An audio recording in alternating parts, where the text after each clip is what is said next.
for it. I don't remember how. Are you going? It's going on my end. It has a like. Yeah, for me. Oh, you liked it? Oh, here we go. Hi. Oh, it's crooked. That's embarrassing. Yeah, we're on. Yeah. Do you need headphones or? No. Okay, I just heard the audio. Hi guys. Oh wow. Hi. Is everyone hearing me okay? I just realized I didn't test the mic. Is it? Hi. Oh my gosh. Hi everybody. Hey, tilt your screen down again. Tilt the screen down. Yeah, you look like you're surfing on Omegle. Oh yeah.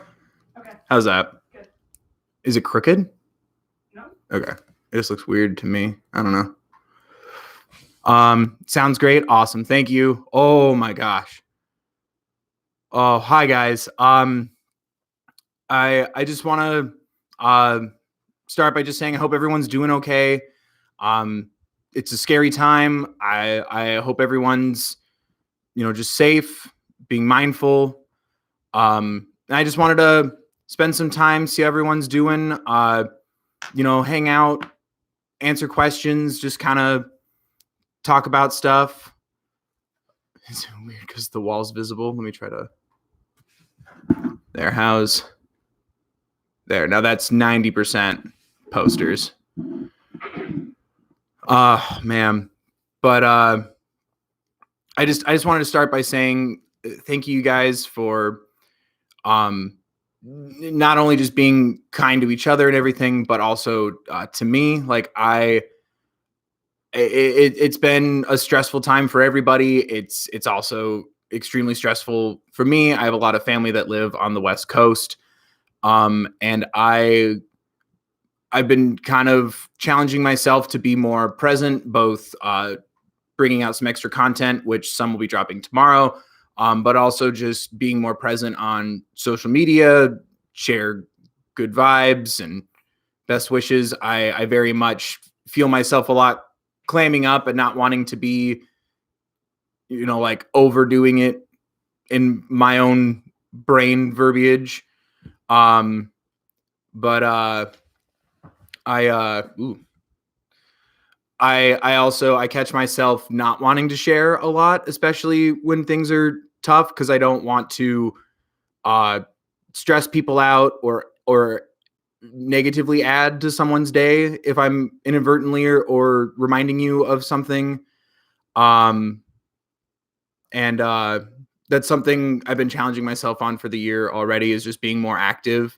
And I just want to say thank you. I wish I could do more or something.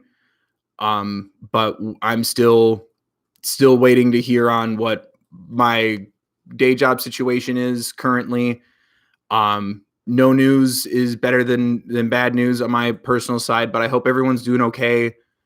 But I wanted to just have a safe place, have fun. We can we can talk about it if we want. We can not talk about it. I also been listening to a lot of music lately and trying to think of more content that I want to share. I kind of wanted to see some feedback there. I do want to tell everyone that if you send suggestions in the comments, please don't spam, but also we take note of everything that's suggested. And Alana's going to be helping me moderate. So, be kind to each other. And yeah. But I did want to throw out to you guys an idea that I've been mulling around for a couple of days, and then judging it, and then loving it, and then judging it. Obviously, we talk a lot about music, obviously. And I've been kind of reflecting on the music that I've been listening to on my own, be it from Trying to Stand or stuff I listened to beforehand, as sort of like things that I listen to like de-stress and detox. And I was wondering if that would be something you guys would be interested in. And I've been thinking of how to do it. But it'd be a combination of just whatever songs are just helping me relax right now. Cause I don't know I don't know if you guys can tell, but I'm a pretty emotional person. So sometimes there's songs that I absolutely love and respect and admire that just don't give me the feeling that I need right now, if that makes sense. Especially, we talk about a lot of heavy stuff, and sometimes those songs kind of add to the negatives that I'm feeling instead of the positives. And I thought maybe that'd be a video if you guys are interested in to just get a breakdown of the songs I listen to, and then even like try to make a playlist of those songs on the channel so you guys could just find it if you're interested. I'm also doing some extra trying to snippet things when I can. Full ones are dropping on Tuesday still. Trying to knock as many of those out of the park as I can, because I am one of those people who's fortunate enough to still be able to work. It's just remote, and it's I don't want to talk about what I do, but it is a little bit of, it's a little over 30% sales based, and it's a lot of customer service. So sometimes those phone calls get really hard. Sometimes I have to stay a little later, and it's starting to bleed into my content creating schedule. So I am trying to get as much stuff as I can out there. But I am very grateful. I'm not mad to still be working. I just want to let you guys know, if I could, I'd be doing full on, 5 to 7 song episodes every day, all the time, all the songs, all the artists. But I just wanted to let you guys know I'm still maintaining both versions of my life, the YouTube stuff and the personal and day job stuff. And I just want to let you guys know that I'm doing my best to fill as much extra content as I can, while also making sure that I'm checking in with my family and myself. But I just also want you guys to know that, like, it's whatever your response is to this, as long as you're being respectful of others, it is okay. It's okay to be scared. It's okay to try to laugh it off and, comfort yourself with humor. It's okay to have distractions. It's okay to dive into it if you need research. I'm one of those people from time to time. Like, I've had to stop myself a lot from doing too much research, because I need to know. I need the illusion of control that information gives you. There's a hair on my screen and it's on my nose, and it makes me think there's something on my nose.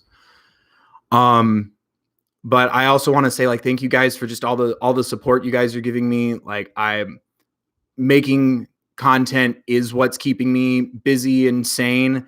And I hope everything is stuff that you guys enjoy. And I just want to say thank you just to start off. Like, I always feel like,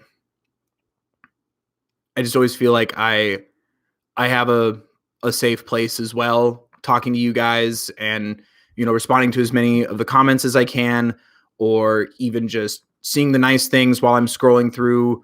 I'm taking a 5-minute break from work, or, sitting on the toilet and just seeing so many nice things coming in from you guys. Like, that means a lot. And I hope the content that I make still facilitates that for you. I appreciate you guys a lot, and it's, it's life. It often feels like a lot of bad stuff, one after the other. And I don't think I'd be handling it nearly as well as I have been if it wasn't for not only the outlet of creating, but then also the response and the support from all of you guys. And it really does mean a lot. And I just want to say thank you. Someone's asking you about a PO box. Do you want to fill them in on Oh, the latest on that? Yeah. I did. It was a lovely birthday present, because I was getting too stressed out trying to figure out how to get a PO box started. I do have one now. It's in the about section, and then I think I think it's in the description of the video now, like kind of towards the bottom near the disclaimer area, underneath the resources and all that important stuff. I am, however, unable to access it right now, which is a super bummer. We had literally gotten a notification that something was there. I got really happy and excited, and I appreciate whoever sent me a letter, an envelope, something.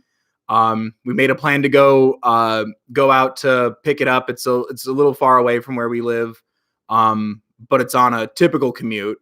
And then the very next day, we advise you stay at home, and we didn't want to, risk anybody else's health or our own going out to get it. But I even just knowing that something was there, just it really helped brighten my day. And it kind of sucks having a birthday right as all this stuff starts to unfold. And I'm already one of those people who, like, saying I don't care is harsh, but like I'm pretty ambiguous about my own birthday, but I love other people's, and I won't stop someone from wishing me a happy birthday. But I'm also not gonna, make a list of what I need or want, but it did really help. And whoever did send something, thank you. I know it's there. They're being really nice. They're telling me that they'll hang on to it until until one of us can go pick it up. But yeah, that delayed either a live stream portion or a little thank you video or something. Actually, hold on.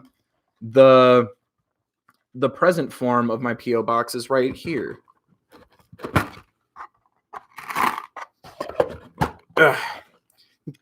She put it in a little box for me. Got to open it. It's I don't even know if that'll show up. Boom. I look like I'm verifying myself on Reddit right now. The Thick Five. The Thick Five, yeah. That's my sister channel. That's my next channel, the Thick Five Bill. The Thick Bill. There we go. But we're doing okay. We've been, stocking up on just, tuna and instant mashed potatoes, and, freezing our like more perishable things and going through the stuff that's expiring first. We're trying to make sure we're not taking more than we need. And I hope everyone's doing the same, because we don't have kids in the house or anything like that, so we don't have to worry about so much, but we also don't want to take more than we need and possibly deprive others. I encourage everyone to think the same. But yeah, like we're doing okay. It's strange feeling like I no longer choose to coop myself up in the apartment to edit and stuff. It's now a weird reminder that it's not 100% a choice anymore. And like I said, dealing with things in the day job about it, and phone calls from people who are also nervous or scared, and trying your best to help them, it can be a little difficult to keep up with mentally and emotionally at times. And my grandma's life alert bracelet wasn't working, and she was freaking out about that, and I'm trying not to freak out about that, because both, like, she's very much where I get a lot of my emotions from, is that part of my family, and we both of us can't be crying and freaking out, but we were able to laugh about it. And that's something I try to give to everybody, is just laughter when I can, and support. And that, I don't know, that's always been the bane of my existence, was getting the next laugh out of my grandparents and my family, specifically my grandpa, who I miss. And again, thank you guys for helping me through all of that. But she's doing okay. She tells me, oh, something life alert, like way too fast, and I'm scared as hell. And she's like, no, it's just not working. And I'm like, then call the number on the thing. It's just stressful, and trying to laugh our way through it and everything. And I encourage everyone to find their outlets and to check in with everybody. And we're going to get through this, as long as we all, keep ourselves and then also the universal in mind. But I don't want that to downplay how people are feeling. No matter what your feeling is, it's always valid. And I just want to make sure that everyone knows that, because I know this channel has given me the permission to feel my feelings more and let myself be sad or let myself be happy or let myself, when I really like something, instead of keeping that locked inside to not show an emotion. And I want to encourage that lesson that I've gained through this channel with you guys. It's okay to be feeling what you're feeling. And, if that means, taking some time to crazy distract yourself, go do it, whatever is best for you.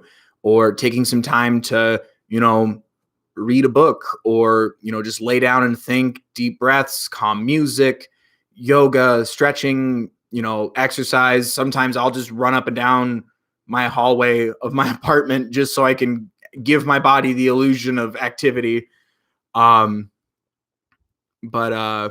Yeah, everyone just needs to learn to try to stand themselves. I like that. Everyone try to stand yourselves. I love that. But yeah, I also wanted to take some time just to, talk, see how everyone's doing. If people have questions, I did have a weird pseudo challenge for myself, because I don't ever follow up on songs, but I'd love to follow up on some now. My biggest music weakness is lyrics. There are some songs I've listened to my entire life, and I find out very recently that I don't know the lyrics to it. I just say my own for 17 years. But I do want to let you guys know too, that I do have some extra stuff dropping on top of Trying to Stand on Tuesday, and then Steven Universe Future, which keeps popping up on Sundays. Thanks guys for waiting. I keep wanting to drop it on Saturdays, but sometimes my little season pass thing won't even update until Saturday at like 4 a.m. Or I think the last one was like 2:30 in the morning, something like that, when I saw it was there.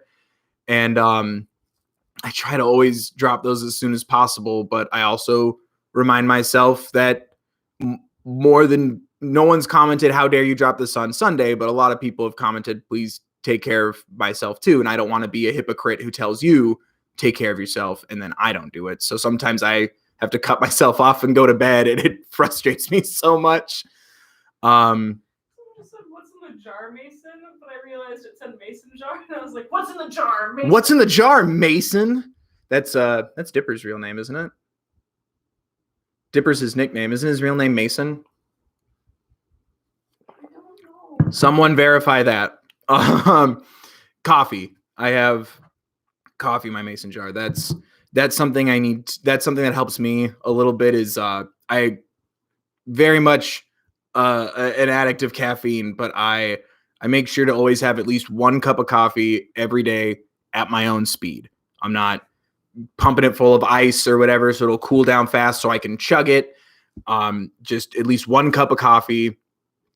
Thank you for confirming that Mason is Dipper's real name in Gravity Falls. Thank you. I always try to make sure I have like whatever that means to you. You know what I mean? Like just one cup of coffee that you go at your own speed, something that you like, something that you enjoy, and making sure that you take the time to enjoy it. Even that means moving a little slower, either if that means taking a little time off. I think it's important, give yourself ideally longer, but at least a half hour, but no, this isn't a real jar. There's a little handle. It's plastic. It's cute. It's also big, and that's why I like it, because it's really a million cups in one cup. How big is your poster wall? It's pretty big. I need to update it too, because I got some more at C2E2, and I think I have a couple Wizard World ones from last summer that I just haven't. This is the hardest thing for me to do. I love having this like mashup mosaic poster work. I've had it in my room since I was like in middle school. I would do it with like, I'd rip out like video game ads and stuff from magazines and I'd put them on my wall. But this, if I add, I have to basically take the whole thing down and then rebuild. So I've been a little too busy, but for a while before trying to stand PTTS, I thought about having a horror corner because I did a 31 short horror movie reviews over 31 days a long time ago, and I wanted to have a horror section of it. So it does expand because the plan was wacky, fun, nerdy, and music things, and then like spooky season things. And gave up on that. So it extends. It's a pretty big poster. But yeah, there's I don't know if you guys don't really get to see a lot of it. I know a lot of people caught Cookie Cat.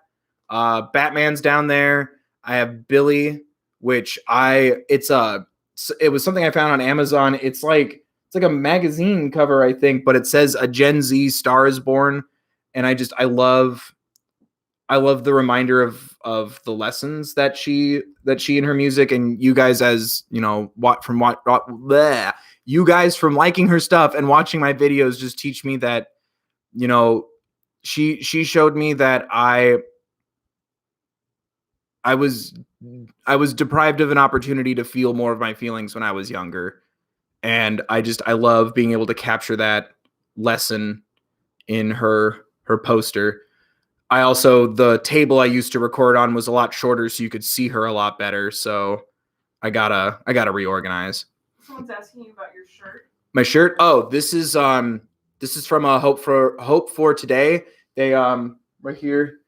I picked up. I donated last year at C2E2. They always have a booth there. They gave me I picked up a card for them. I put it up on the wall. A lot of people responded to it. And when I ran into them a couple weeks ago at C2E2 this year, I just got to talking to one of the people that was working their booth and just telling them, thank you. A lot of people, we talk a lot about mental health issues and awareness, and a lot of people really appreciate having that up. And then I found out that if you give them more donations, they give you more stuff. So this is going to be part of my season 2 look. Because I love my Billy hoodie, but I want to start kind of switching up now that I have more artist merch. My TOP hoodie, I'm still too afraid to wash it because I don't want it to shrink, because it like perfectly lets me breathe in my body style. But yeah, this is the same campaign. It's okay not to be okay. It's Hope for the Day. They're another mental health and suicide resource that you can find online. They're really nice people, and I always appreciate that they're there amongst all the fun, nerdy goodies.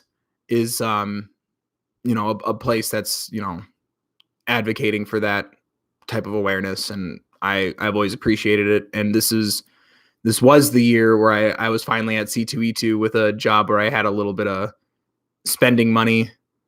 I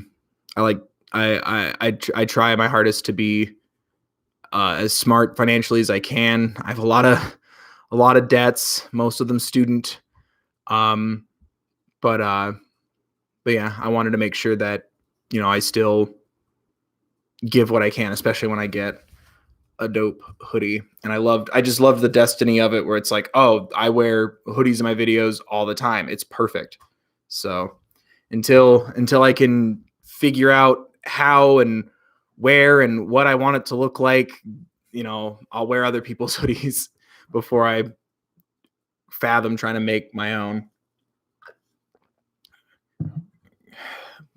Because I don't even know if I'm ready for that yet. I want to I want to be sure that I'm ready to start building up to committing full time to providing content for you guys before I do something that would involve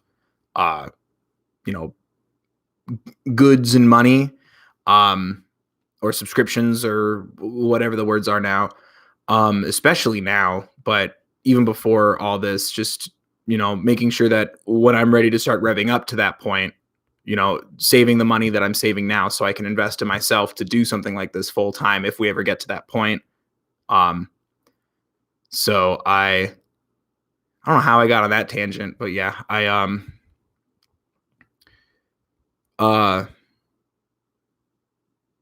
know how I got there, but yeah, I've been thinking about, oh, right, the hoodie. I've been thinking about making my own hoodies and stuff, but I want to like wait so I can make sure I'm doing it right, but also a point where it then is directly facilitating more content and things for you guys, as opposed to like,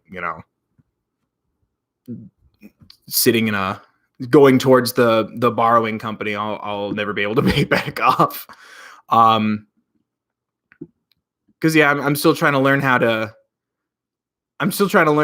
have internet revenue. No one teaches you how to do YouTube, but no one teaches you how to do YouTube taxes. So it was interesting. But I have been able to reinvest the money in better equipment, which I hope you guys have been noticing. I can hear it when I edit all the time. The audio is just, it doesn't hurt. It doesn't break my headphones. It doesn't hurt my ears. I hope it does the same for you guys. But I have been trying to think of what to do. It's not a lot, but like trying to think of what to do with that. And it's hard sometimes because it's not a lot, but it helps me out. And I wish I was just in a better position where I could like pay it forward more than I do. And that's one of the goals of my life, is to have that excess so I can help others, but yeah, I, if nothing else, because I don't use the camera for anything else, if nothing else, I reinvested it in your ear health, I guess, your quality of ear. Ugh.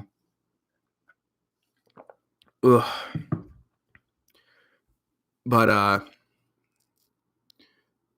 do we got some questions or something to help prompt me into another ramble? What would your hoodie say? What would my hoodie say? Yeah, somebody asked that. Ooh. Okay, somewhere in this mess of a studio, there's a bunch of sticky notes where I like to write down some ideas. One was I stand trying. One was bops and beats and beards and beanies and Bill. Gosh, there was another one. Oh, there was one where I just wanted to put like censorship things all over it, because I I don't know. Every once in a while someone gives me shit for it, or stuff for it. I'm live. Oh man. Someone gives me stuff for it. Sorry, YouTube. For bleeping my videos and stuff, but I think it's important. I also think it's funny. Take care of yourself, please, is one I wanted to do, but that always puts me on the trajectory of wanting to learn how to set up a foundation for kidney failure research. That's what my grandfather passed of ultimately, or even mental or emotional resources, because he was a big advocate for that as well. And wanting that, take care of yourself, please. That's what we would say to each other all the time. I thought about something like that one day, like really wanting to further that message that we would always share with each other, that sentiment. That's something that's crossed my mind a lot. I'm scared to say everything about those kind of things, because I don't want to then hate the idea later, but that is something that's been on my mind for a long time. has been doing something like that for in his name or in his memory. Because yeah, I still miss him a lot, and that obviously doesn't go away or anything. But yeah, like he he always was so fascinated by me putting things on the internet, and yeah, a lot of the stuff that I feel like the content here centers around is definitely things I learned from him. You know, emotional understanding, sensitivity, um, accepting and understanding things that you might not understand because it doesn't have anything to do with you, but you still have to accept it. You know what I mean? If that makes any sense. And yeah, he was just a great guy, and I'd love to do something like that for him. Uh, Uh,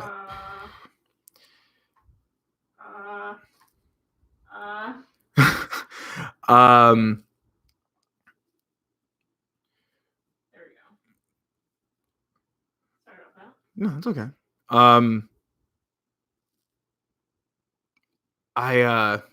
Man, I lost my Hold on.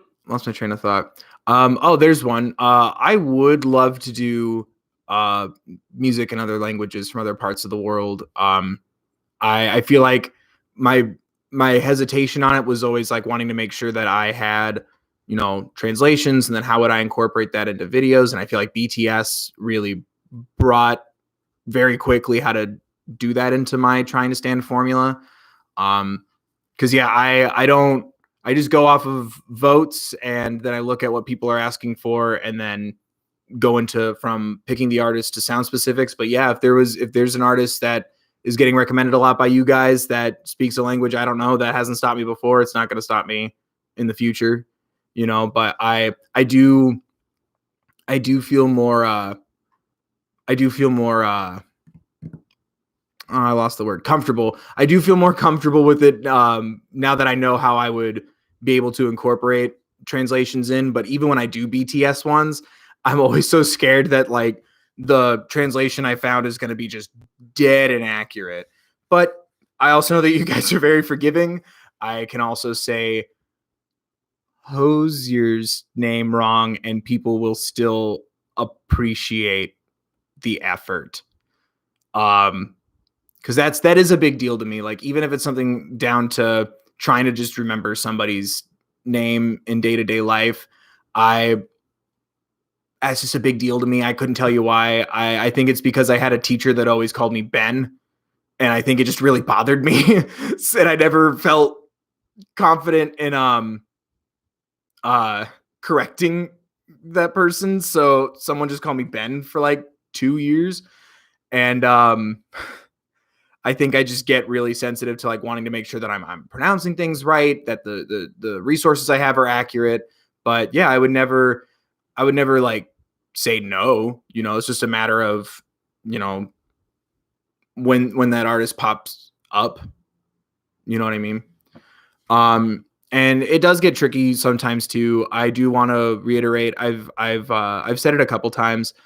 Sometimes I really also want to do an artist, but when the industry or a company or a situation is negative around who controls or has ownership of their work, I want to respect that and hope and wait for that situation to be remedied. And then I would like to explore that person's music more. This isn't a drama place. I'm not going to say who, but there are some artists. Well, one or two might have been thrown out in the comments already. Some of them might have stage shows that just won't get produced because treat everyone like a human. The one that was going to be here and now it's just not. Oh, Yeah. See, we're not naming names. Oh, we know. Are you gonna play the Animal Crossing game? Am I gonna play the? Okay, first off, you already got it, and you got it digitally, so we can't share because you're a jerk. But I have been thinking about doing a lo-fi stream just for people to have something on the channel, like, a long video where it's just, something calming and something nice to help you sleep. It helps me sleep. I'd love to do like a lo-fi stream or a lo-fi like video of like just playing Animal Crossing and just like talking about nonsense and trying not to shout and not to yell or get too uppity when, suddenly I owe 200,000 bells for a shed. Or you start with a tent now, right? Whatever happened when Animal Crossing was just, oh, don't piss off your cat neighbor or else they'll chew you out and move away. Ugh. I cheated at Animal Crossing. I won't lie. But I have had a lot of, and funny enough, talking about it earlier, my grandma and I both suffer from a lot of insomnia. So I do have a lot of like streams and stuff that just help me kind of white noise myself to sleep at 3:30 in the morning so I don't wake other people up. I'd love to do some stuff like that, but no, I would cheat on Animal Crossing. I see some people gasping. Yeah, you make it New Year's Day on a different year over and over again, and your mom just gives you 10,000 bells, which, You get so many privilege. weeds in your town, though. Yeah, well, that's fine. I also got the best house in like 2 hours. It's the whole opposite of Animal Crossing. What are you talking about? It was a bummer when like my only friend, who was the blue cat, moved away. It felt like I lost something real there. The blue cat, if it's like one of the random people that could like visit your town, and if you're really nice to them each time, they'll set up shop. They'll set up their house in your town. Oh, yeah. It's like a little blue cat. Yeah, that asshole left me. I need to stop swearing. Am I allowed to swear this far in? I was gonna say, I thought Rosie was the cat. Is that the name of the cat? I don't know the name. Rosie, maybe. But then there's also Rosie, maybe. in your town. Somebody was asking also about book recommendations. Book recommendations? Okay. I'm a big Stephen King fan. My whole family is. But all the books I would recommend aren't appropriate right now. Like, I really like The Stand. I'm not reading that book anytime soon. The Outsider has been one that's been nibbling at my brain for a while. I've gotten like halfway through Bruce Springsteen's autobiography, Born to Run. Amazing. He talks so openly about his life and how he found a way to write music for a working class of people that he's never had a job like that, but he would write from watching his family, his sister, his dad and his mom. And I think it's so fascinating. Like if you ever want to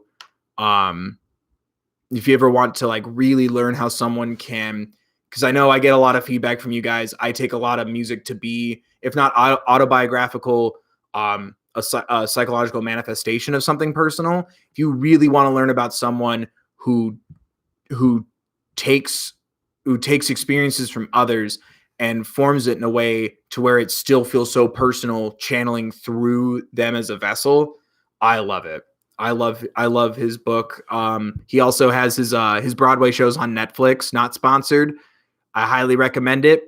We got to see it in New York a couple years ago. You think I cry on the internet? I did not stop crying for about 2.5 hours. It's beautiful.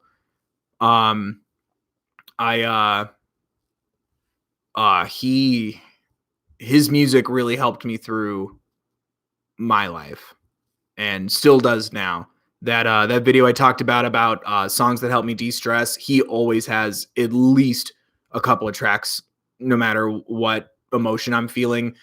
There's always Bruce Springsteen songs on the what I'm currently listening to list. Yes. I also somebody asked what your most expensive poster was, and I think it might be that Bruce poster we got in New York. I think so too. One, yeah. I think it might be. It's not in here. My most expensive poster in here though. The big spooky one's only like $10, which is amazing. I think it's one of these two. I think it's either Tom's Loch Ness Monster, which I love his work. I think I shout him out on Instagram as much as I can. Tom Molloy, Molloy. I don't know him personally, but he's always at conventions and stuff. And he's a super nice guy. And he photoshops his drawings of monsters into photos that he actually takes. And so they look real and it's really cool. And I think Cookie Cat was probably another one. Matt Reedy, I think. Matt Reedy. I don't know. That or I'm saying a celebrity made this by accident. Like that's a famous person's name. And I just don't know. But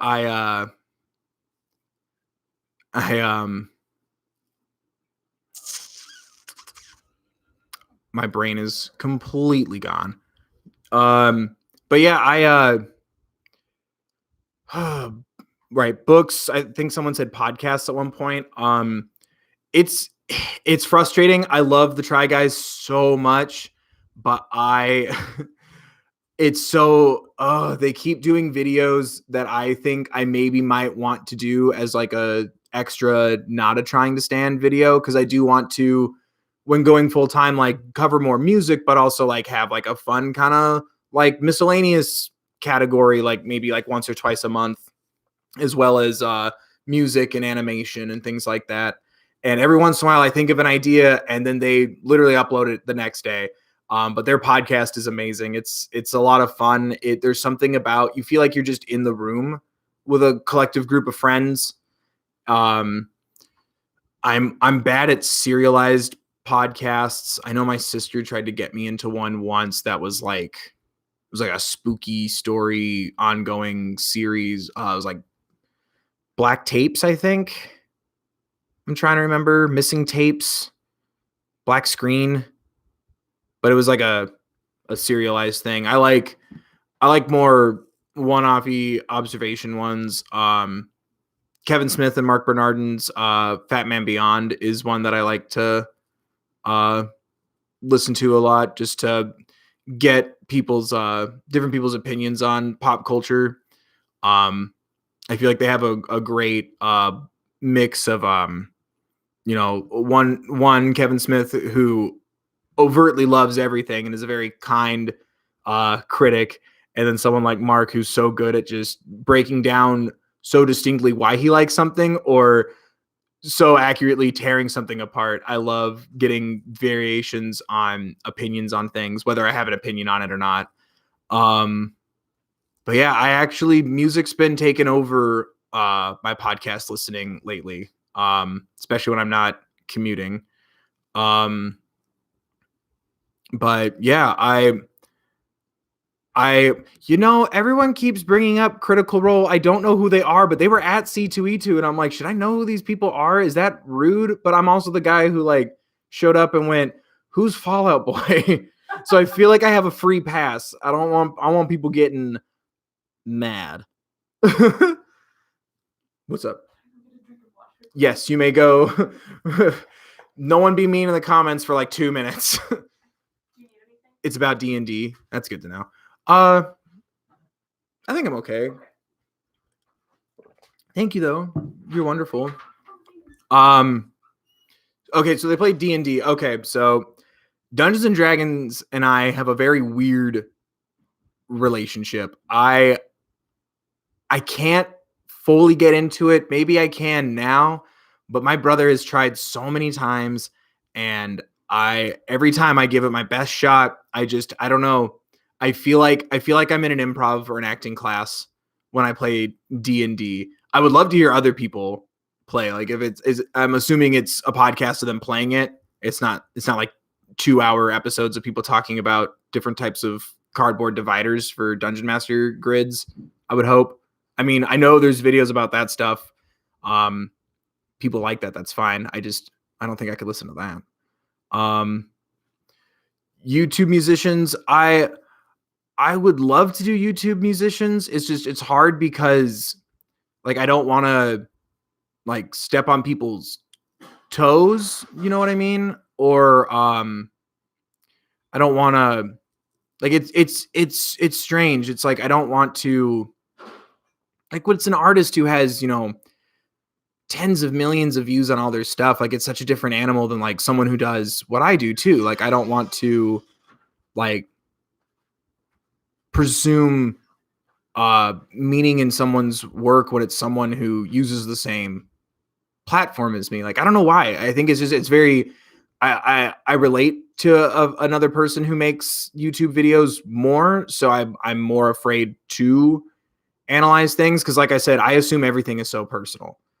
You know, I could ask permission first. That's a good point. You grossly overestimate my internet clout, though. I don't think too many people are going to respond to me, but I'd love to. How much do you listen to the artists that you discover through TTS? Um, it's a pretty good mix. I really regret not recording it. My that year in review Spotify thing that you get, you can tell what I was listening to and recording to throughout the year because it started popping up as my like, oh, in the spring you really liked Lady Gaga, and then suddenly in the fall you really liked Steven Universe and 21 Pilots and BTS, and I'm like, yeah, it changed. It's always a mood thing for me. I feel like every video there's at least like 2 or 3 songs that I'm like, this can follow me around forever. But it's all based on mood. Like, Aurora is really hard for me to listen to right now because it makes me sad on such a universal level. Even before Corona, it's like, even like, we're hurting the planet, and like sometimes it puts me in this place where I don't want to keep going on a treadmill. I want to sit and cry and what can we do to save everybody? But sometimes it does help me, but it always comes and goes. Sometimes I have to tell Gaga through my Spotify listening, I don't want to dance right now. I want to feel, and it always flips around. I know like car radio. I used to listen to car radio a lot, especially like shaving or in the shower, just something to like keep me going, keep me feeling, like really help me just kind of sit in the world of that story and that kind of feeling and loss. And for a while, it was a very, very useful outlet for the loss that I was feeling. And now it just kind of gets a little overwhelming. So I've kind of had to put car radio on a shelf, still there, still like to look at it from time to time, but I'll still listen to Nico and the Niners and Jumpsuit till the cows come home. Those songs are me. Steven Universe songs are a little hard to listen to right now because I'm swirling with all these theories for future, and I'll listen to like Independent Together and just start bawling my eyes out. But yeah, it's a very mood centric thing for me. IDK Howe's been on my playlists a lot lately, like my mix YouTube things. Who else? There's definitely still a little MCR and Panic in there. Halsey, Stupid Love has been helping me a lot. Who else have I been listening to? Bruce a lot. I've also been listening to Zach Callison's Phantom Love, Showtime, and War. The emotion there. And it like tells just enough of a story to where I can kind of detach a little bit when it gets emotional. Youngblood, I just watched the Youngblood show. I just watched his stream on Monday, and that brought Casual Sabotage back into my life. I did have to keep working, so I had to stop it at some point to take phone calls and things, but I did get to listen to a good like 20-30 minutes of it. I loved, actually, in the comment section of his live stream, I made sure to jump in from this account so I could, leave comments and stuff. And there's all these black hearts in the comment section, and I would just type crowd surf and just let myself virtually crowd surf up all these little all the black heart emojis. But Casual Sabotage has been on my mind a lot. Psychotic Kids, and Medication every once in a while. Machine Gun is a big one too. It just really helps me like get it out when I need to. Who else? There's another artist that's been buzzing for me lately. Shrike's been popping up in my head a lot. I usually give myself a couple of days to process a song before I start listening to it again. Who's the artist where I'm like, well, you were listening to that song? Oh, it was Bruce. It was Promised Land. Yeah. No, who was it? There was oh freaking I keep listening to Black Swan and Lemon Boy at the same time, like back to back. It's very aesthetically pleasing. At the same time, like 3, 2, 1, go. Mash it. I take one set of headphones and another set, and I just but yeah, Cave Town's been helping a lot too. Cave Town's been big on my de-stress kind of feeling, because it's hard. Like BTS gives me so much energy, and then I'm cooped up in here, so then I feel like I'm not depleting enough energy, and it kind of stresses me out. Slow Dance with You from Adventure Time. That's been a big one for me. Same with Best Friends in the World and I'm Just Your Problem. Those have been hitting me really nicely. And then I'm trying to think of the non-TTS part of my playlist lately. Rick Springfield a lot. Human Touch, Jesse's Girl. But that's just because that's just a jam from when I was a kid. Rick Springfield's Human Touch is a good one. Crap. Oh, Rush. I've also been listening to a lot of Rush lately, specifically Animate, Limelight, and I've been kind of preparing because for a while we were going to go see the Farewell to Kings cover, so I was trying to gather as much knowledge there as I could. I thought about doing a Trying to Stand video on Rush, but I don't know how many Dad Jam fans I have out there. Like, end of the day, love Jesse's Girl, hell yeah, love Rush. Yes, nope. I've been wanting to do a video on Rush, but I feel like it's such a niche thing, but I think that would be a lot of fun. I love figuring out what I think a Rush song means. I'd love to actually sit down and talk to you guys about what you guys think a Rush song means, or if you don't know what I'm talking about, any artist we've talked about on this channel probably owes some inspiration from or does listen to Rush. What season am I on Adventure Time? I'm 7. It's been a minute. But I'm getting close to I think what I'm going to do for Adventure Time, I'm going to do the 3 miniseries that you guys are talking about as a video, and then do the finale and then the second half of the show like as the 3rd video as we wait for Distant Lands. But that'll be after Steven Universe Future is done, because that's taken up all the spare time I have on the weekends, which was when I was doing Adventure Time stuff. But I really want to do those. Like especially I love that show.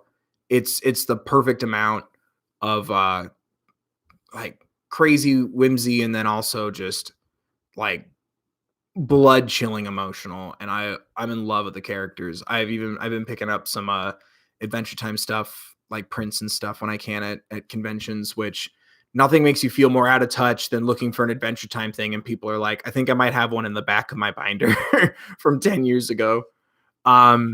Gorillas has been popping up a lot. They are on the list.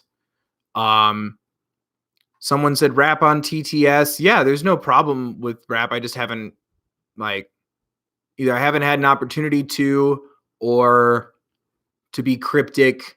Sometimes I agree to do a video and then I wait a little bit for reasons. Maybe it's something I want to do, at a thematic time during the year.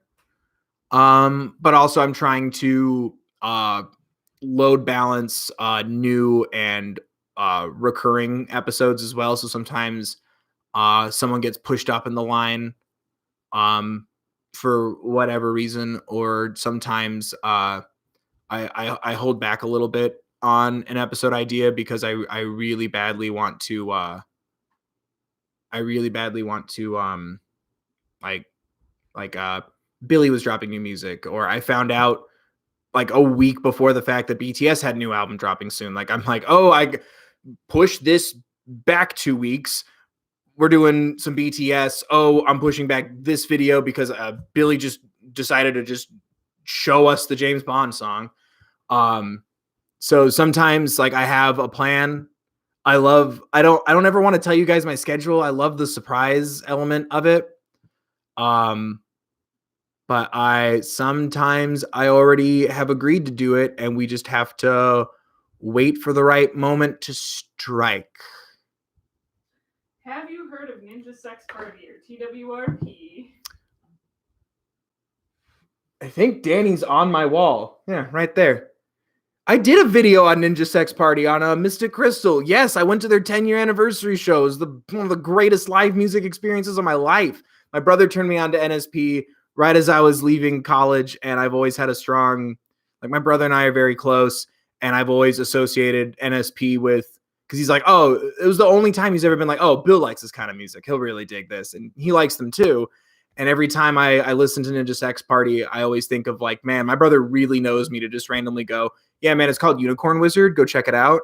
And just so confidently. And yeah, I cried a lot when Unicorn Wizard was played for me live.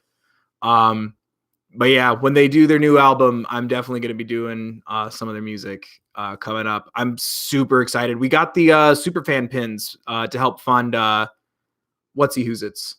The Mystic Crystal animation video. The Dark Crystal. But I also got the new Starbomb album last year. That was a while ago.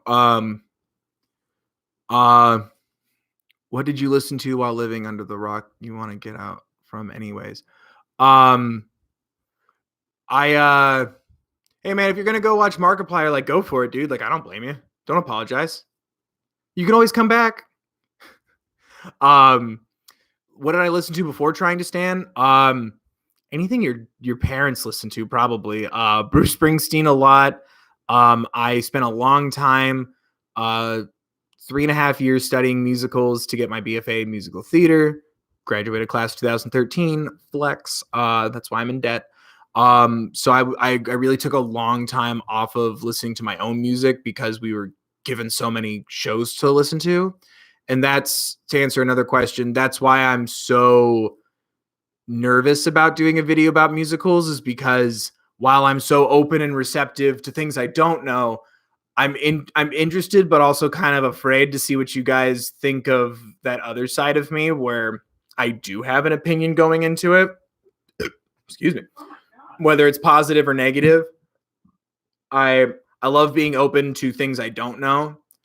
And I love growing a conversation in the hope of learning something, as opposed to the conversations I do have with my friends who I went to school with, or my friends who also love musicals, where my goal isn't to learn, it's to shut that down and make you change your mind, and not in the Steven Universe way.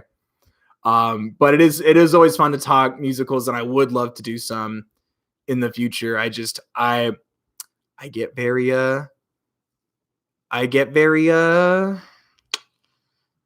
I guess protective, defensive, I guess. Like if someone tells me they don't like Jekyll and Hyde the musical, we're gonna have some words. I also have a hard time keeping up with modern musicals right now because it's so weird. It's like, let's say, like the last time I thought about doing a video on a musical, I sat there and I'm like, okay, do I see it or do I just go solely off of the music? You know? And then even then, that's like anywhere from like 15, 18, 22 songs. That's sometimes bigger than albums, and albums right now are so hard for me to do because it's so much stuff. And I would really love to, but like I need to make sure that like I can take all that on. It would also be a long video. And I don't know if you guys really want like a half hour to 45 minutes, possibly more, of me crying and rambling about musicals and music. Because that's the other thing too, is like you have no idea how long the videos already are with 5 songs before I cut them down. We probably record for an hour and a half now. Yeah, it's at least an hour to an hour and a half of footage, and I cut it down to, my goal is about 20 to 25, and it usually ends up being 27, and I go, I can't cut anything out, otherwise nothing will make sense. Or my point I say 7 times won't come through. But I would love to. I've been thinking about maybe testing out a longer video on something like that. But live streams are a special occasion, and people usually watch the live streams also after the fact. But I don't know. I guess I'm just afraid. I guess I'm afraid of doing even longer long form, because I originally wanted TTS to be no longer than 12 to 15 minutes, and I had to break that rule fast. But I'd really like to, because this is one that pisses off a lot of people in my musical theater part of my life, but I still haven't listened to or seen Dear Evan Hansen. I didn't even know Hadestown was a musical. I thought it was a play until someone corrected me. Was it you? You correct me a lot. Yeah. What was the last new musical I saw? Springsteen on Broadway, School of Rock. I saw the She Loves Me revival. Are we including Broadway in Chicago? Because we went through that phase where we saw Tootsie. Oh yeah, we saw Tootsie, Pretty Woman, Margaritaville. And I don't know. Okay, and furthermore, what if I've already seen the musical you guys are asking me for? Because I've seen Hamilton. I got to go up on the stage later, and I asked them if they could turn on the revolver, and they said no. Ooh, maybe do a live stream of reacting to a whole musical. See, the thing, I would love to do something like that, but it's like I can't have copyrighted stuff in a live stream like that, you know? So it would be you watching me listen to it. I guess I could try to do it like a sing-along, you know? Margaritaville is the dad's Mamma Mia. It is. Margaritaville is dad's Mamma Mia. Maybe it changed. We saw it in previews. Margaritaville was a lot of people working very hard, doing a great job trying to make that work. There was a lot of cool stuff in Margaritaville. But maybe if I were to do a live stream of a musical, I guess it would have to be like a sing-along kind of thing, right? Where it's like, I'm going to listen to it. It's going to be radio silent for like 3.5 minutes. Listen to it. I'll give you guys a couple seconds to come back, and then we'll talk about the track. Maybe. I was going to say, could you do like the dollar, and I'm not saying this for that coin, I'm saying it for the fact of copyright. I think you would just be able to do it uncut on Patreon. Yeah. I could be wrong. I mean, you're jumping the gun huge there. I've never even talked about my Patreon ideas. I'm just saying, like, that would be spoiler alert. That would be like one of the few and then I'm not we can talk business later. Well, yeah, but like I don't know how you could do a full musical on YouTube without cutting it down. Well, yeah. Like that, and that's something too. The more tracks involved, or the more songs in a video, the more I run the risk of somebody trying to take all 27 minutes over 7 seconds too long, which I just survived one of those arguments on a video that I really didn't expect someone to get mad at me about. But I would like to do something like that, or even like maybe like a long form version for like, I don't know. Like it's something that does go through my mind. It's something that doesn't go unnoticed, but I do want to know, because it wouldn't be a reaction video if I've already seen it. So many people ask me for Hamilton, and I've seen it already. I've listened to it so many times. Do you just want me to talk about it, or are you hoping that I haven't seen it before, so you would get to enjoy that birth of a nation with me? Because I know what happens. Like, it's America, national treasure. You know, they write a map on the back of the Declaration of Independence. I know what happens. Blood Brothers is a good musical. make it more than one video. Yeah, I thought about doing series again. That that one's always a strange concept for me because I try not to like I wouldn't want to like do a 4-part series on trying to stand and then it's a month of the same album, you know, like I don't want to alienate the people who don't want to listen to that. Like, you know, I don't know. It's all these things are things I consider almost constantly. But I but yeah, I definitely try to I do think of these things and I do some of these have solutions that just boil down to, man, if I had the time or if I had an idea or if I found a way to, you know, finally get the fear of copyright off my back, I would definitely do. It's never it's never a I don't want to. Very rarely has there been something where it's like I just don't really feel like it. You know what I mean? Like like Cats. I was just going through a lot of stuff and I tried filming a video on my own of just like me talking about Cats and I'm like I'm not in it. I'm not feeling it. I loved watching it. That is a nasty train wreck and I loved every second of it. I hate that show. What's up? It's available on iTunes now, I think, for purchase. We're not sponsored by the cat butthole people.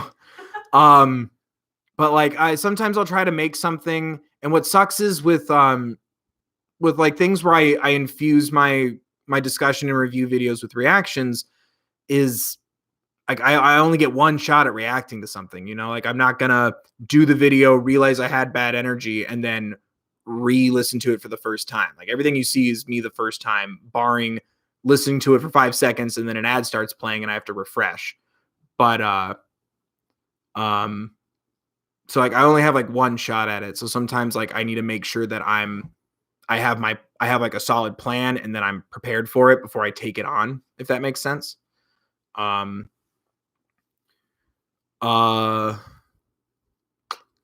yeah, that it's something I do think about. But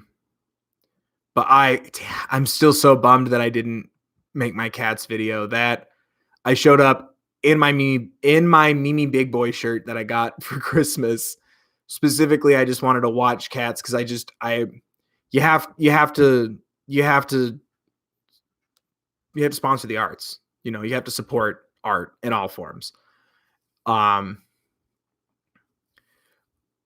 I would love to do like more of a like Cram 1032. Like a retrospective even would be fun.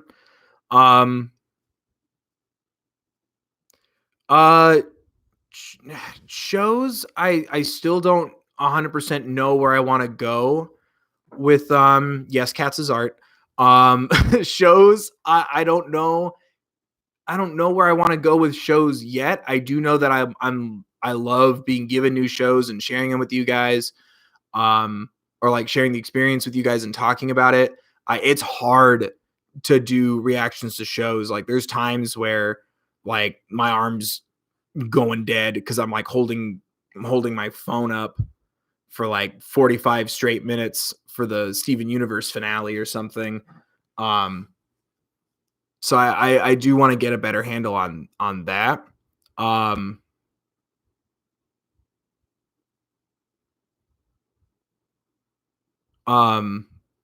Sorry, I'm okay. Whoever it's gone now. Someone posted a message hoping that I'm okay. Thank you. But shows. I would love to talk shows. Like I really wish there was a way where I could like watch like a show like with you guys. Like I even did research on how the Netflix party function works. There's like, all right, we're gonna Charlie and the Chocolate Factory. There's 5 lucky people will get to sit in a quiet online room while I laugh and quietly watch a movie or a TV show. Like, you know, I'd love to find a way to like do some of these things. And sometimes it just requires sometimes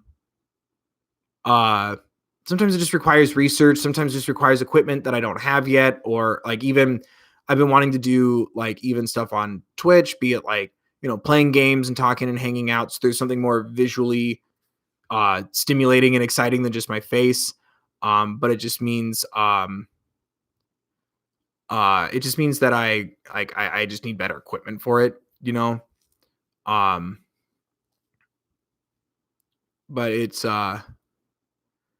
something that I have been trying to look into figuring out how to do, um, or like doing it without getting in trouble. Cause that's another thing too, is, I need YouTube to like me. I need you guys to, I need you guys to have a good time. I want to have a good time. And then I need YouTube to think that I'm like hot shit. So it's hard, but I do want to find a way to even do more live streams like this, and then have like playing a game or having something like visual to do as well.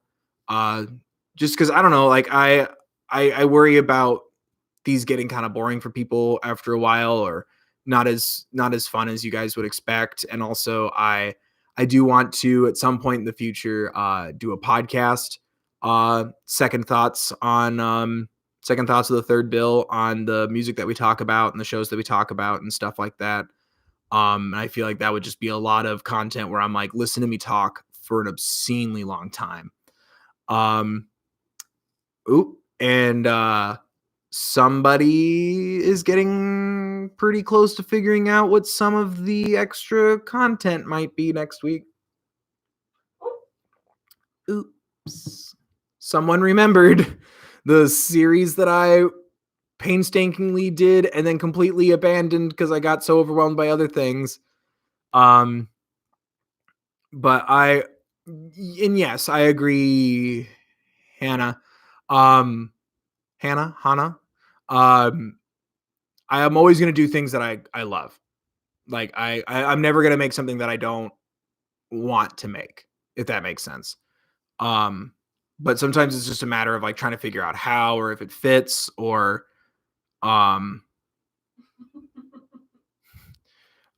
just making sure that it all like works and makes sense. Some people might be figuring out what one of the bonus things is going to be, which I might be testing you on that. Oh, I'd watch a longer video of yours. I might be testing you on that. But I do also want to make sure that I'm doing an even balance of like, like music, but then also TV, and then also like gaming and like miscellaneous videos and stuff. I want to make sure that there's always a good balance there. But y'all don't want to see me play Kingdom Hearts. It's every emotion dialed to 1,000. But I do want to start doing more stuff and like doing different things, because I never want to feel like I'm stifled into one corner of entertainment, and something like music, everything's so different, and that always helps satiate that fear. But also there's times where, sometimes copyright or, something like that will kind of get in the way, or I'll find myself like wanting to,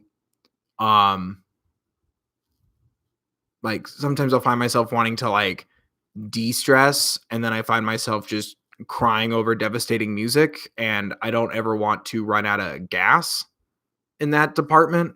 And I feel like I every once in a while I feel like I do, and I make sure to stop when that happens and take a break or do something fun.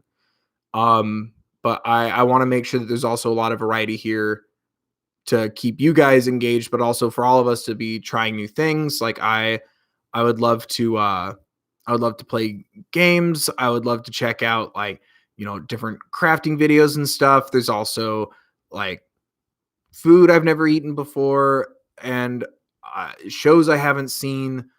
And like I want to start getting into be safe at work. There's all kinds of things that I want to keep trying, because I want to still be in the vein of trying new things, and having that wider realm in front of me. And sometimes I just get scared too. Like, I feel like I put myself in that box more than anything else. But I do want to start trying new things and trying to craft. I did Bendy and the Ink Machine. Say trying to craft. Trying to craft. You have no idea how many times I'll see one of those life hack videos that I'm like, there's no way that works. But I don't know. Maybe doing something like that one day. I think that would be a lot of fun. And that's something too where it's like I want to still always give you trying to stand Tuesdays, you know? So it's like, how would I be able to juggle doing an extra video that's so different and would require more of planning and scheduling, and then still be able to do uh what we already do, trying to stand in music and things like that. What are my thoughts on anime? I'm the kind of person who, if I'm suggested an anime, I'll check it out and I'll usually really like it, but I'm really bad at picking anime for myself. I don't seek it out on my own, but I'm always a very story driven person. So when someone really sells me on a story, I'll watch it. And I don't think I've ever been led astray. I know it's not the same, but Studio Ghibli is something that I'm slowly getting more and more introduced to in my downtime, and I really like his stuff. I like that whole team's feel, and I'd love to do a video maybe talking about that, especially when, is it HBO or is it Netflix? They're about to get like all of them, right? All the Say HBO, but I'm not I sure. think it is.